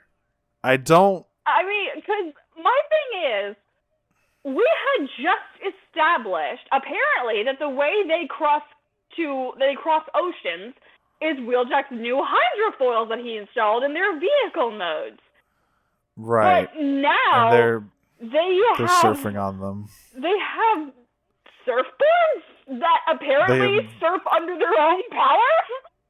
Yeah, there's not. They aren't really surfing on a wave. There's a wave coming, but they aren't surfing on the wave. Which I just want to say, Blue Streak's reaction to seeing the tidal wave behind them is the funniest fucking thing. It made me. I had to pause from how hard I was laughing. Yeah, it's quite good. Yeah, because you're like, hey, there's my early warning sensors are saying there's a really big thing behind us, and yeah, Blue Streak turns around and goes, oh fuck. And then he goes up, gangway, surf's up, and I'm talking up. I don't know how a tsunami sneaks up on you, but the Autobots can find a way. I mean, apparently, literally anything can sneak up on the Autobots. They have very poor peripheral vision. Yeah, I mean, in fairness, the Decepticons do too.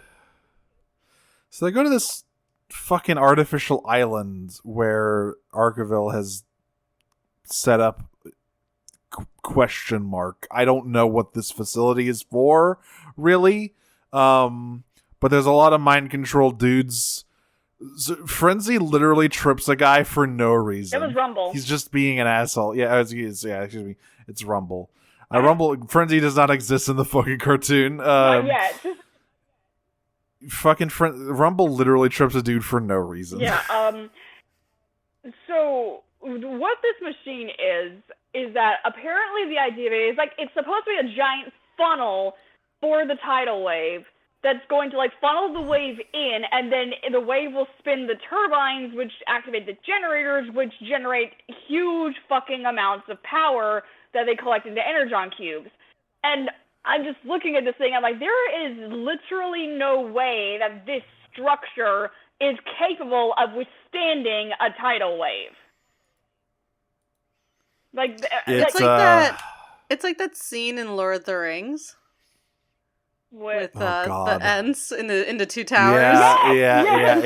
I was like, where are you going with this? By the way, I have it on, and I have it on the background, and yet again, I have a Starscream face to show you all. Oh boy! I hope you're ready. This is an amazing Starscream face I've got for you here. Here it comes. Oh yeah, he's so mad about this. He looks like that one cat. So there's a couple lines I want to talk about here, where so Arkeville, Starscream is on the side, talking to Arkeville about this tidal wave, and Starscream's like, who gives a shit?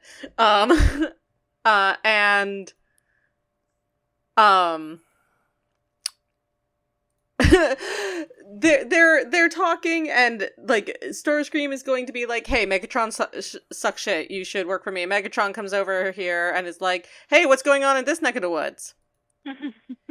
And Arkeville and Starscream just look at him and they don't say anything. And Megatron is like, cool. Starscream and throws this thing at him. Go Starscream, go put this generator in. And Starscream's like, no, it's a stupid idea. And Megatron says, I'm not asking again. Once again asking. And so Starscream walks off, and then Megatron just looks at Arkeville, and Arkeville's like, you're going to kill all my slaves. They're going to drown. And Megatron says, I thought humans like to play in the ocean. Also, don't talk to my mistress. He has terrible ideas. Yeah, he's like, don't. Starscream's a bad influence. Don't talk to him. So wait a minute. So wait a minute. If Starscream's a mistress, who's the wife? Soundwave. No. Okay, yeah, that's fair. Who is Shockwave? Is he the cuck? No, Shockwave. No. Soundwave is Megatron's wife. Shockwave is Soundwave's wife. Oh, I see. Okay. We're untangling the fucking Decepticon command Polycule. It's just like the FTX Polycule. It's going to that's exactly result what in I was going to say. Shockwave and Starscream are both doing things with each other on the side. Exactly. like a Chinese court. Yep, it's just fucking deceit and deception all over the place. They should make it. Hey, whoever is writing whoever gets the new fucking Transformers comic book license, please write me like a fucking court drama with all this fucking intrigue and romance. Thanks. Judge Anyway, Archibald's like, maybe that Starscream guy is the better dude to work with. Bet you thought. Yeah, we'll see how that turns out in a future episode. Then activate meanwhile, your mouth. The Autobots fucking surf in, and they're here to do some fighting. This funnel does not work. It does not hold up very well at all. Yeah, it works in the sense that it does collect the energy from the wave, but it's literally single use. Yeah, it just breaks. Because instantly. as I said, one wave and the thing is fucking gone. Yep. Megatron decides that's enough energy. He's going to peace out. Arkeville is left hanging. All the Autobots are wet. Starscream grabs Arkeville. And by the way, when he comes out of the water, he is drawn very voluptuously. Did anyone see this? He's like, fuck it. I posted it. Where? He's thick. It's in Transformers Watch. Scroll up a little bit. Oh, that. Yeah. What is going on there? I mean... You know. So, yeah, he grabs Dr. Arkeville. He grabs Dr. Arkeville and flies off with him. Meanwhile, Megatron has flown away in this, frankly, fugly spaceship that he has built. It is very bad looking. Honestly, do you know what it looks like? It honestly looks like a prototype, because like Astro Train, who comes up later, transforms into like his. No, Astro Train. Yeah, he looks. Oh, poor Astro Train. It looks, yeah, because like, he turns into like a train and a space shuttle. This looks like prototype Astro Train. It does. And so it almost looks like Megatron was just like building Decepticons on Earth, and he's like just started working on Astro Train, but all he has is the spaceship model. He after this gets shot down, he looks at the smoking Hulk and thinks, what if I made this into a guy who also turned into a train? So I have a question that maybe you guys can help me out with here. Yeah. Sure. Because my next note is a shockwave note, and it says my eye is up here. Oh yeah, because what happens is we cut back to Cybertron. Wheeljack has finished building the Hypnoship nullification device, and so Spike sneaks in to find his dad, and Shockwave's titties can glow. Did you know this? That's what it is. Yes, they're blinded by light. Yeah, he literally shines a spotlight on Spike with his huge the Panopticon, but the center of it is just Shockwave on a spinning fucking pedestal. Excuse me, my eye is up here. So that's more Perceptor. Yes. So Shockwave has Spike. Sparkplug walks in.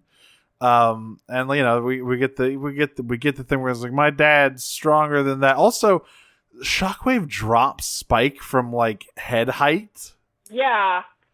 That boy should be dead. And then so Spike's like, my dad is stronger than that, and Shockwave's like, bet? Hey, Sparkplug, pull out that Glock and cap his ass. Fucking kill your son. Well, and Spark, and he pulls. He does it. Yeah, he pulls. Okay, here's the thing. If Wheeljack had not shown up with the fucking anti-Hypnochip box, I have no doubt. I have no doubt that Sparkplug would have shot that kid. Sparkplug would have absolutely shot that kid. Like, oh yeah, the only reason he had not done it yet is because Shockwave had not given him the go-ahead to do it. Yeah, and he was like kind of resisting, but not really. It's like, okay. He's like, there's more of him. There's vats and vats of him. And when I say he pulls out the Glock, the gun he has literally just looks like a normal pistol with a silencer on it. It's insane. It's a little bit sciencey. It's like a little bit sci-fi-ish. I kind of wondered if it was another P-38 Walther. I think it might be. It might be the Yeah. same animation model. And yeah, it really just looked like he was about to shoot him with a real gun. Yeah, well, yeah, because because the thing about it is, like, design aside, it's human-sized. This is not like Yes. that. This is not like later on in the episode when you see Spike like wrestling Optimus's gun up and like using it as a shoulder cannon. No, this is a human-sized weapon, which implies it's a human gun, which also means that Sparkplug was carrying a gun when he... Or Arkeville had it. Arkeville might have had it. Arkeville would not have had it. I can tell you with utter certainty that Arkeville would have had as many tools. He would not have had that. It would be really funny if he was just strapped, though. Like, if he kept that motherfucking thing on him. So, they escape. Shockwave's track record as Cybertron security is pretty abysmal at this point. Yeah, which it gets worse later on when you realize that he's getting constantly raided by, Autobot strike teams. Oh yeah, Females. He's constantly dealing with females. Female.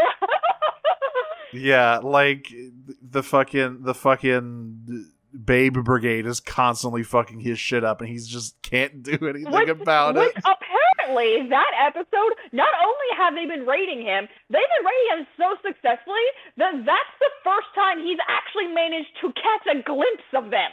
Like, they've been doing this the whole time, and he's never fucking seen them. Listen, Alita 1 runs a very tight ship. She does Exactly. indeed. We stand a motherfucking queen in this house. G1 Cartoon Shockwave is by and far the most incompetent version of Shockwave ever. The man just takes L's all day, every day. So they escape on Skyfire, and I this Sparkplug and Spike have a moment where they like hug and they're like, "Oh, I'm so glad to have you back, Dad." And Brawn and Bumblebee make the most awkward smiles I've ever seen in my life in response to this. Braun has an actual sweet line here, though. Yeah. That's, mushy but true. Yeah. And I'm just like, aw, Braun, you are a softie. We like Brawn. We like Brawn now. Brawn is one of our favorites now, I think. Sorry, did we talk about I'll Get the Door? Yes. All right. Yeah, okay, so I forgot. We forgot to mention I'll Get the Door. So on their way out, they're all running out here, and Braun goes, "I'll get the door," then Kool-Aid Man's through it. That goes right along with, "Fortunately, I have a delicate lock-picking technique." Yeah, literally, when we say that, he literally does not stop running. He just runs straight through it without pausing at all. He's literally, like in Transformers Prime, you have Bulkhead who can turn his hands into wrecking balls. Braun is a wrecking ball. These recent episodes where Brawn has been heavily featured just make me think that, like, he's kind of an underutilized character. All of the Autobots, most of the Autobots do have, like, their special quirks and powers. Brawn is literally just being a fucking tank. He's just indestructible, and he's super fucking strong. They just have to, just not use him very much because he's too powerful. Small guy who's really strong is a fun character, and he just never gets used very often. He does not. Yeah, it's the Skyfire treatment. Yeah. It'd be too powerful if used regularly. Mm-hmm. So they find Megatron on this fucking island in the middle of nowhere. And we're back with Optimus's team. They've tracked Megatron's shuttle to this island. He's loading it up with Energon cubes to bring back to Cybertron. And Cliffjumper's ready to fucking go. Yeah, Cliffjumper wants to kill, but we know what'll happen if he fucking tries it. He's gonna get his shit rocked again, and guess what happens? Uh-huh. But Mirage goes invisible, which here is represented initially with him turning monochrome. Yeah, like, what happened? Weird effect. Yeah, what happened to, projecting the hologram box and then him just disappearing? Which is what happens when he reappears later, but, I don't know. Initially, he just turns, I love this, by the way. I love this maneuver, by the way, because what Mirage does is he turns invisible, he goes onto the shuttle, he uncloaks, and then does nothing, and then gets shot in the back. Mirage loses by doing nothing.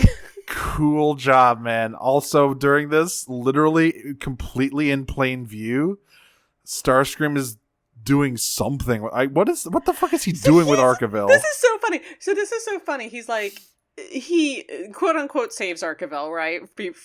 From drowning before, and he says like, Megatron may be done with you, but I'm not. Starscream's apparent use for Archiville now is trying to generate energon from his brain energy. But he's trying to do this, and he's like, you're too stupid for this to work. He's like, you're not producing enough brain energy. You're too stupid for this to work, which is so funny, which is the point where he's like, it's like, and he goes, at this rate, I'll never be able to take over lead of the Decepticons, which is when Megatron, of course, comes up behind him and goes, hey, Starscream, sup? Which is also when it's revealed he was doing this while squatting in an empty field. Yeah, like just 10 feet away from the 10 feet away, and not even really whispering. Yeah, it's like you're not whispering at all, because Megatron's immediately like, that's treason. Yeah, honestly, yeah. Starscream's like, oh, you're too stupid for this to work, and Megatron should have just been like, you should know the feeling. Meanwhile, Cliff Jumper is literally going rabid. As one does. Finally, the Autobots start fighting. They're able to clear out the humans. Yes. So what happens is Skyfire finally arrives, and Wheeljack, leans out the fucking door and blasts them all with the anti-mind control beam. While saying the important thing, he says it's Independence Day. Which, I mean, I'm not gonna lie. It was kind of a cool line. It is a very cool line, but then I also thought about like the Independence Day movie poster and the similarities to this episode, and I was like, wait a minute, this is 12 years before that. Hello, boys. I'm back. Oh God. By the way, this is also the episode of one of the most infamous animation errors of all time in G1. Which is when Prowl has a line, and then immediately after he finishes, his face vanishes. I missed that. What? Oh, how? It's very good. Let me. It's around 17 minutes here. I'll show you. Yeah. It's quite something. Yes, please.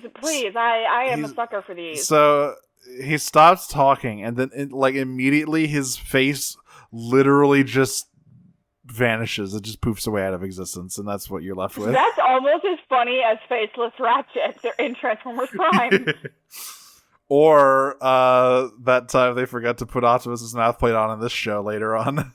And so he just has a nose. It's like the opposite of Prime Optimus. Anyway, they fuck, you know the drill. They free the humans. They fight the Decepticons. Megatron tries to fly away with the energon cubes anyway, and the Autobots solve this by all just like shooting it down with their guns. Okay, well, there's actually an important part of this as well, because so Megatron's like, anyway, so long, sucker. I rev up the engine and whenever, etc., etc. Right. Yeah. But like, because Optimus is like, Megatron, like, you're going to die here, like, if this happens, and as the world again is tearing apart beneath them, and Megatron's like, yeah, I know, that's why I'm not gonna be here. I'll be on Cybertron, so long, sucker. And so he starts flying away with all of this energon, and meanwhile, I think it's Prowl who's still doing his job as a tactician at this point. Maybe working with Wheeljack, I can't remember. Exactly, who's like looking at Cybertron and being like, we gotta knock it out. Like, we have to think fast. By the time Cybertron completes another orbit, it'll tear the planet apart. Actually, I think Optimus is the one who says that. Like, yeah, Prowl says that they need to retreat, and Optimus is like, no, because the next orbit is gonna rip the planet apart. We can't retreat. Yeah, Optimus is the one who realizes it. I think it's Wheeljack who, like, comes up with the solution. And Wheeljack is like, well, I don't know. Like, there's nothing we can do, Optimus, to knock Cybertron out of its orbit at this point, we would need a huge explosive force that would knock it out. And Optimus looks up at the shuttle carrying enough Cybertron to power Megatron's rule for the next 4 million years. And he's like, I have an idea. It's like, a huge explosion, you say? So they blow up the shuttle, and it indeed explodes and knocks Cybertron off course. And somehow, despite generating an explosion powerful enough to knock a literal planet out of orbit, Megatron walks away with just a few scratches. Yeah, he's fine. Literally back on Earth, Spike is like, wow, I bet that's less of Megatron. And before he can finish, Optimus is like, let's just not say it. Yeah, Let's just not. I'm just like, please don't say it. Please don't say it. Every time we say it, like, he comes right back like a fucking cockroach. And then, of course, he's still there. Yeah. New rule, no one gets to say Megatron is dead ever again. Yeah. So, until I see his Optimus, graying corpse. Yeah, Optimus is like, new rule, unless we are literally standing over his grayed out corpse, no one is allowed to say Megatron is dead. it's like One Piece. I need to see the body. I need to see the body before I believe it. I mean, honestly, in Transformers, even if you see the body, sometimes it doesn't take. That's true. Sometimes there's a fucking Matrix around to fix shit. Mm-hmm. So Or Vector that Sigma. ends. That ends the Ultimate Doom Part 3. There's technically a fourth part. It's called Countdown to Extinction, but we'll be talking about that next week. For now, we've got some questions to get to, including one on Twitter Ooh. from our Twitter friend Z Paladin at Mami Amcha. What? Wait. Which bot can hold the most beans? Does Prime take it with the trailer, or is the sheer girth of Jetfire make him the Bean Boy? Oh, it's Skyfire. Yeah, he's much bigger. I mean, it's Skyfire only because by this point in the cartoon, we have not yet met Omega Supreme. That's true. That's true. Yeah, I mean, we ramp it up. The actual answer is, in that case, Metroplex. Right, exactly. But yeah, at this point right now... Okay, so here's the thing. In the G1 cartoon, Metroplex is not a character. He is. He shows up in the third season. Oh. I always, honestly, like, apart from, like, a few scattered episodes, I always forget about the third season because I never, like, watched the whole thing. I just watched a few scattered episodes. The third season, it's not quite as insane as the second season, but it is bonkers. It's also a lot darker. Yes. Which, yeah, I mean, because it's post movie. Which makes sense considering it's post movie.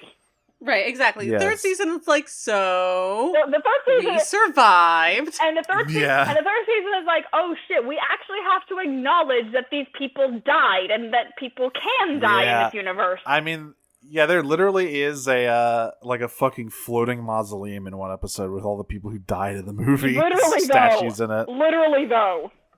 Yeah, but if you feel Skyfire can fit a whole lot of beans in them, just fill them up. I mean, I don't know. I feel like Optimus comes in a pretty close second because there's a lot of space in that trailer. Well, there is, but Optimus with his trailer gets transported by Skyfire, not irregularly. So that's true. Even more beans. Double your beans. All right, on to Discord. I still don't know what the beans are about, but I'm not going to question it anymore. It's like an inner. I think it's just like there's just this like internet trend of like just people putting beans in things that beans should not be in. It's a weird meme. I don't understand it. Who's to say Skyfire doesn't like beans? We can't say that for him. He has to decide. Who's that for to himself. say that Skyfire doesn't have a fetish of being stuffed to the brim with beans? It's impossible to say. It's impossible. Only Starscream can answer that question. John Hasbro never came down definitively yes or no, so it's impossible to say. Who can say? So, away from Skyfire's bean fetish, from dick-wielding menace Daphnis in the Discord, the G1 roster doesn't have dark energon abuse resistance education. Dear. These chumps don't know the dangers of synth-in. Who makes the green? And further, who is the one who takes it and becomes a Chad? Wheeljack on both. I was gonna say. Oh God. I was gonna say it is definitely Wheeljack definitely makes the green. He might be the one to take it.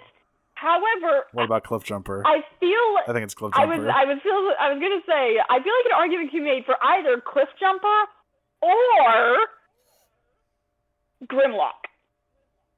No, Grimlock doesn't need that shit. Grimlock thinks that shit's cheating. I didn't say he would need it. I just say he might take it. I think Grimlock would like scoff at the idea that he would need to be any stronger. I mean, that's Grimlock true. would also need to get through the child safety caps that Wheeljack would Yeah, keep it in. That's true. That's going to be a big problem. But yeah, That's his big dumb son. But yeah, that Yeah, would. just like- just- But yeah, it would probably be Cliffjumper. Yeah, and he would still get owned. Although I love the idea of Wheeljack getting chatified and smacking Ratchet on the ass. That's very funny to me. However, unlike Prime Ratchet, Wheeljack would do it on purpose. Oh, Yes, he would.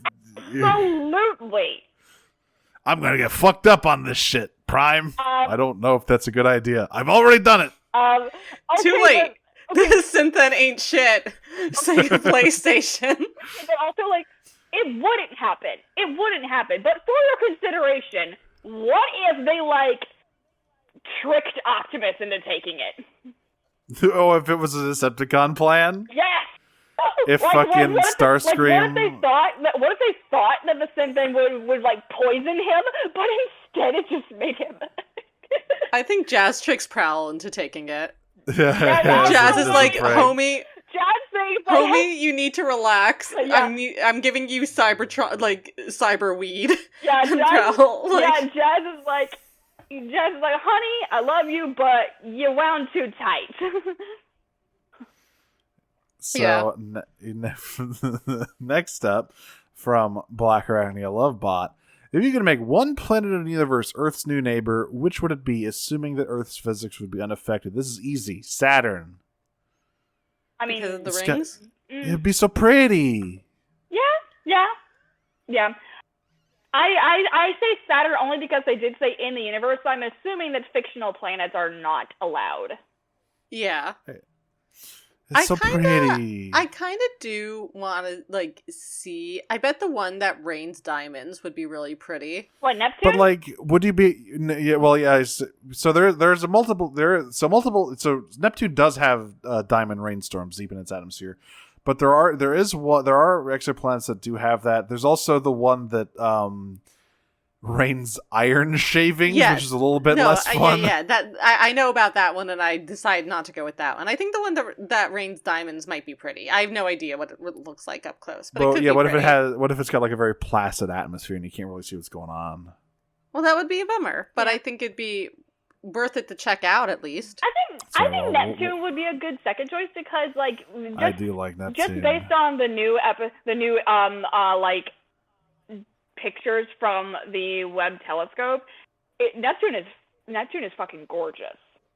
I do like Neptune. He's a pretty blue fella. Yeah. I like that. Second favorite planet. Mhm. Third favorite's Jupiter. Mm-hmm.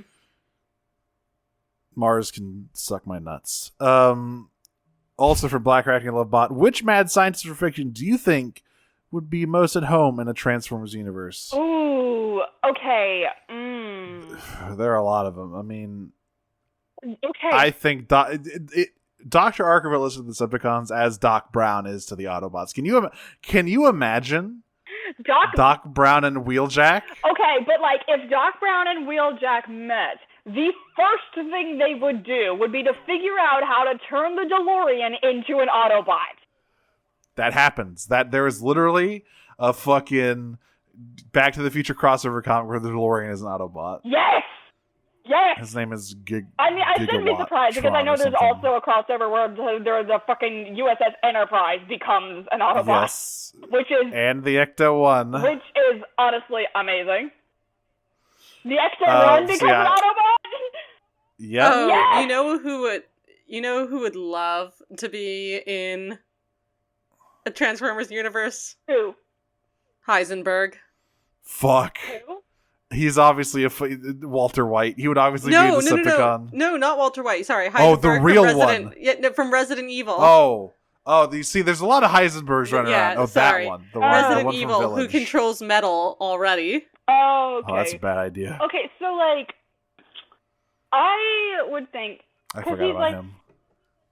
This is, it's kind of like, it's not exactly this guy being a mad scientist because he was, like, created by a scientist to, like, save his life.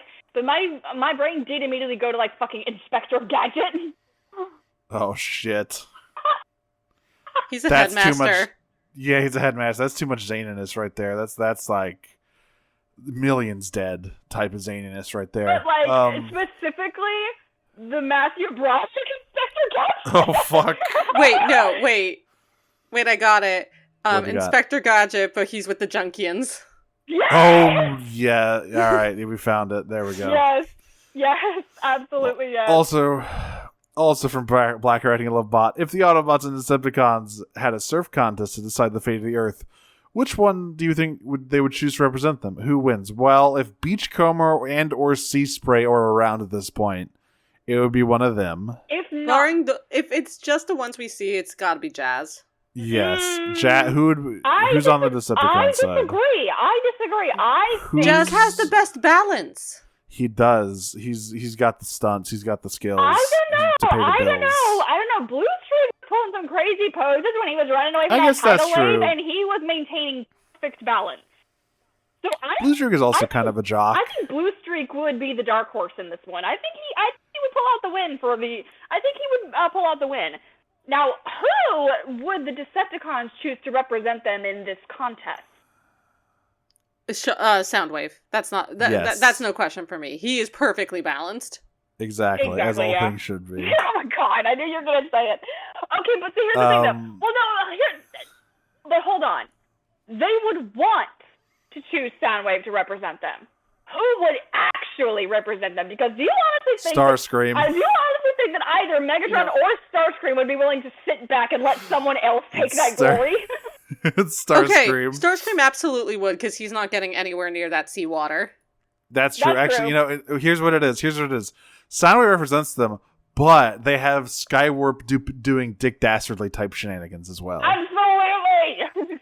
Yeah, He's Skywarp I could see, like, bullying Soundwave away and being like, I'm doing this, and Starscream's like, go for it, my guy, I fucking hate this idea. Yeah. But then you have Rumble, as like, if Skywarp is being, like, the Dick Dastardly to Soundwave, then you have Rumble over there being Muttley trying to sabotage the island. Yep. So...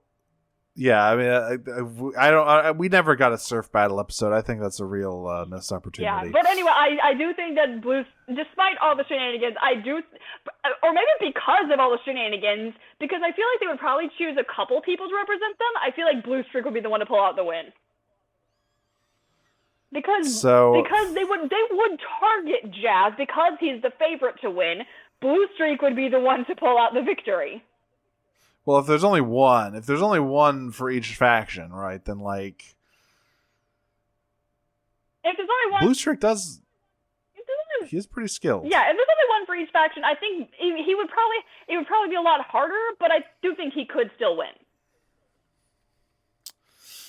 All right.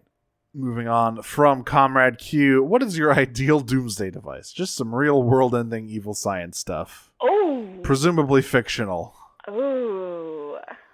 What's your favorite fictional doomsday device? Oh, this is... Okay, I feel like Megatron has built some real boneheaded shit over the course of this series. He does. Okay, so, like, I have two. I have, like, a stupid one and a serious one. All right. The serious one, it has to go to the fucking, the red matter drill from the J.J. Abrams Star Trek movies that, like, you know, drills down to a planet's core and then shoots red matter down in there and, like, generates a black hole in the center of a planet.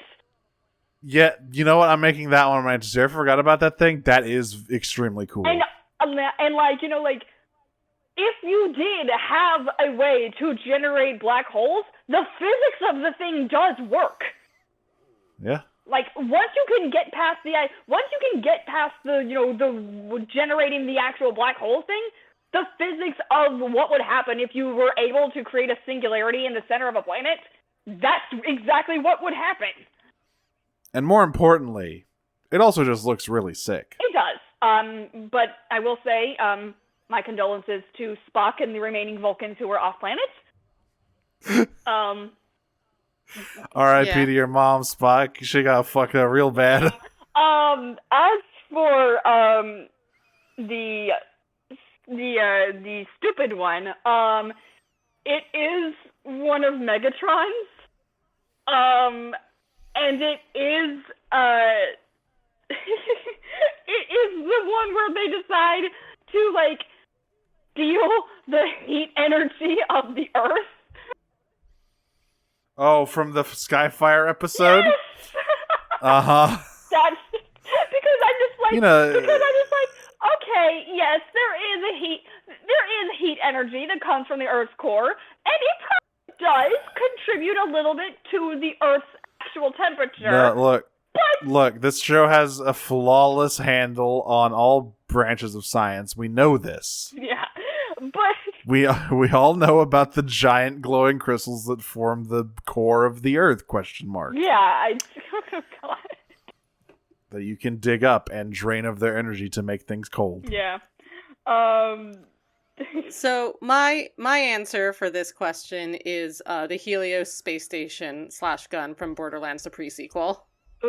Oh yeah. See, I would choose that, but the end of the DLC soured me on that building because that boss fight sucks. I hate that final boss fight. It's the worst final boss fight ever. Mm-hmm. I mean, It is good. Can I just say, I'm quite proud of us. No one says the Death Star. I'm quite proud of us for that. Well, I was bad news. I was about to say the Death Star. Oh. I was about to say you can't beat the classics. Yeah, I mean, It's just fucking good. It's cool. yeah. I mean, yeah, the Death Star original model, it is a classic. I'm not talking about fuck Starkiller Base. All my talking about homies hate Starkiller I'm not Base. even talking about that. I was just talking about, like, Death Star 2. Oh god. I think You know the one that they never actually got to finish building?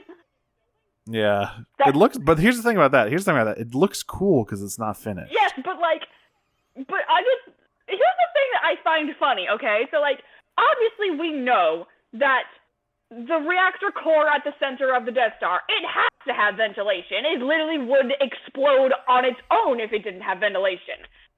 But Yes. the fact that your big flaw in the original one was that it had an exhaust port that literally just went in a straight line directly from the surface to the core. That was large enough for a torpedo. I mean, obviously, it would have to be a 1 in a million shot, but it was large enough for a torpedo. But then you build Just as Mads Mikkelsen designed it. But then you get to the second one, and rather than just correcting the flaw by having it not go in a straight line, they do have it not go in a straight line, but they make it large enough for a ship the size of the Millennium Falcon to fly through. Look, they just copy-pasted the plans and just sized it up. That's all they did. Palpatine was really phoning it in. Yeah. Last couple of questions here from Black Racting and Lovebot. Which head-shaped Cybertronian would use the tantrum hole? I mean, all of them. I mean, I think if we're gonna be Sunstreaker. Huh? Wait, what did you say, Andre? I said Sunstreaker. Oh God! I said Sunstreaker. Oh no! What are you going to do about it? Because, like, obviously, well, I'm trying to think of actual head-shaped Cybertronians because technically all of the headmasters are Hey, yes. Sunstreaker. I mean, yes, it's Sunstreaker, but also IDW Sentinel Prime, um, who is also just a head. okay, so Also, in his fucking animated Sentinel Prime, who is the right shape for it. He definitely has a tantrum hole. okay, but so I was gonna say considering what ends up happening, Unicron. Yeah. Because by the end of it, apparently he is still like able to like function semi. He's just reduced to just a head orbiting Cybertron. He is still alive, technically. And actually, although, well, this isn't a Cybertronian, but Wreck-Gar. I love IDW Wreck-Gar is great. Also, another one, not a Cybertronian, but would definitely use the tantrum hole, a Quintesson. You gotta install those all over the place on Quintessa. They don't need tantrum holes. They have executions for that. Yeah. They also have a tantrum face. That's true. Right. That's true. Turn to let it all out. Yeah, okay. It's been a long day of executing random people. You just gotta let it all out. You switch to the tantrum face and just scream for 30 minutes straight. Speaking of which, I mean, I would say Starscream, but Starscream would literally never use the tantrum hole. Because if he's upset, bitches are gonna hear about it. Yeah. He just throws tantrums in public frequently. Yeah. Straying away from G1, I would say probably Knockout would use a tantrum hole. Knockout absolutely would. Finally, our last question from Aren't They Terrific? Aurora in the Discord. Who is your favorite mad scientist? The platonic ideal of an evil genius.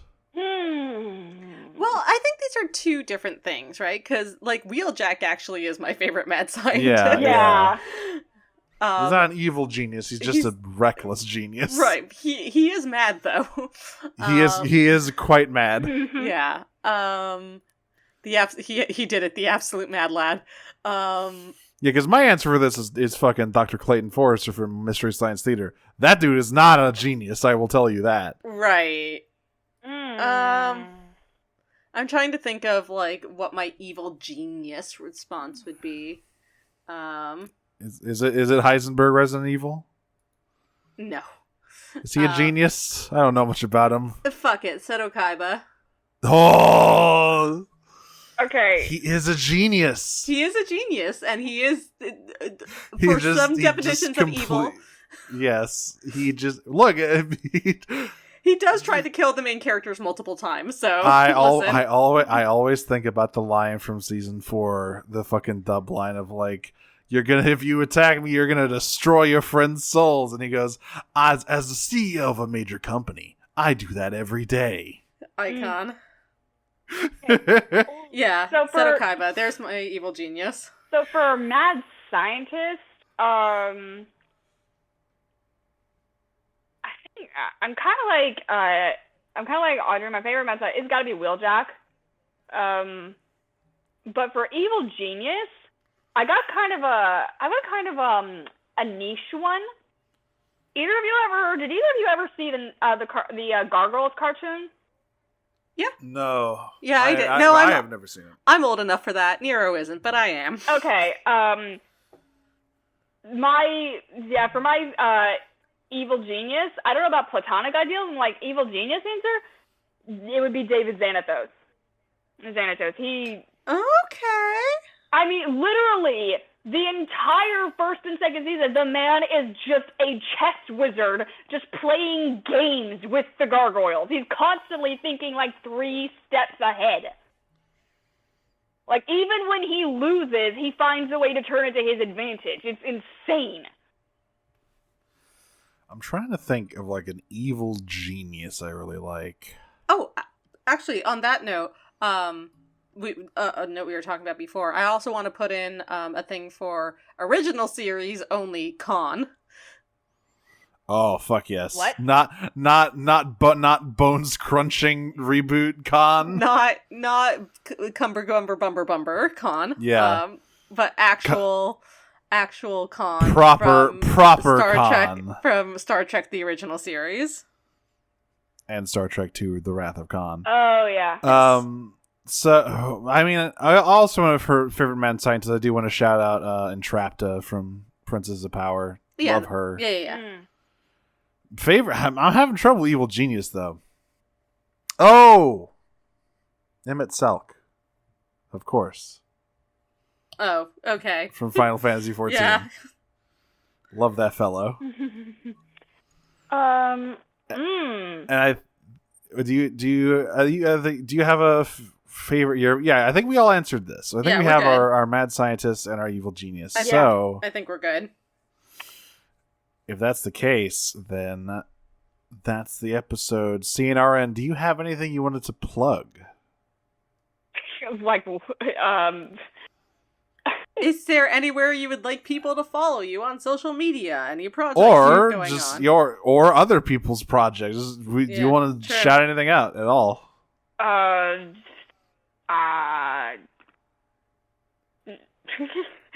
can say no. Yeah, no. As far as social media goes, I am an invisible gremlin. I do not wish to be perceived most of the time. Understandable. I understand. I do have I have an audiobook I'm working on SoundCloud. I have not touched it in a while. I need to get back to it. I haven't. It's kind of a pet project, but I just put it on SoundCloud because people told me I have a really good reading voice. Huh. Yeah, I'm recording an audiobook for The Hobbit. I do eventually plan to get to The Lord of the Rings as well. Send me that link and I'll put that in the notes for the episode. Okay. If you I'll want. fetch it real quick. I'm Nero. You can follow me on Twitter at DragonsPeach. You can follow me on co-host. I'm activated. My chosting can begin. That is at Dragon Snuggler. I'm on Tumblr at Cyclonus with a 5 at the end. You can find my other projects at Radio Free Heidelin on Twitter with my friend Jane. I also did Podcast of Power about She-Ra, and I will be taking a hiatus from Disney Minus for the foreseeable future. I just got a little busy. But my last episode before that is going to be going up the same day as this, I believe, which is on The Muppets Christmas Carol. And I would just like to say to the Disney Minus Discord, anyone from there who's listening, thank you for not voting for the other option for that episode, which was Jingle All the Way 2, starring Larry the Cable Guy. Thank you for not making that one my finale. That that means a lot. That's me. I'm Audrey. You can find me on Tumblr, Twitter, and co-host at Optimum on Prime, although I haven't used that last one yet. I've made one post, but it's... Shoast, please. I've made that one post, but you can also listen to the other podcast I do. It's called Pot of Greed. We are officially done with GX. My long national nightmare is finally over. That's not true. That's not fair. I like GX. I just didn't love GX, and the last season was a big disappointment for me. But you can hear that in our wrap-up episode that just came out today. We are going on break until January, but we will still have content for Patreons. So then come January, you're fucking revving it up. It's time for 5Ds. Yep, and when the smoke clears, I'm lying face down on the pavement. I've also been cast in the pilot of an audio drama. I actually recorded my lines this past weekend, which was super exciting. Nice. I had a blast doing it. I really hope that there is... I can't wait to share it with other people, and hopefully there will be much more to come from that. And at some point, I will also be launching a podcast on the Moonshot Network that I just don't have more information on right now, but it'll be about food. I can tell you that much. It'll be about food. And yeah, that's me. This has been Prime Cuts, as we said, which you can follow on Twitter for the moment, at least, while Twitter still exists. At Prime Cuts Pod. We should probably make other social media accounts for it. I was thinking about probably making another co-host, because one thing about co-hosts, super easy to make other pages. Yeah, so do that, and maybe a Tumblr as well. Mm-hmm. We are also on the Noise Space Network in good company with other shows like Wild Cool Robot, Diet Coke and Little's House of Snacks, and picking up something good, Steely December. So a lot of good stuff there. Give it a listen. Join our Discord, where you can give us questions like this, participate in community fun, for some definitions of fun. Heavily weighted. Speaking of, I'm probably gonna have a holiday Jackbox night this Friday, probably, which will be in the past by the time this episode comes up. But I'm just musing aloud. Yeah, I won't be there for it, but I won't everyone either. else should have fun. So everyone, well, maybe I guess people are probably gonna be busy. Yeah, maybe not this one. Maybe the Friday before New Year's though. New Year's Jackbox. That's scary. That's chaos right New there. Year, new me. Yeah, we'll figure it out. There'll probably be something. But anyway, lots of fun here. Yeah, so that is it. Until next time, I am going to use my final moments on Earth before a meteor destroys it to tell my loved ones that I love them. Transform and roll out.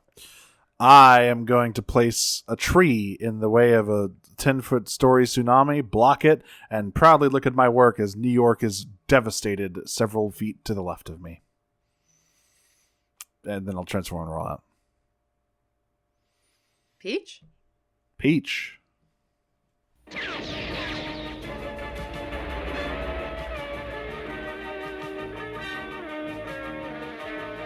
Transformers, more than meets the eye.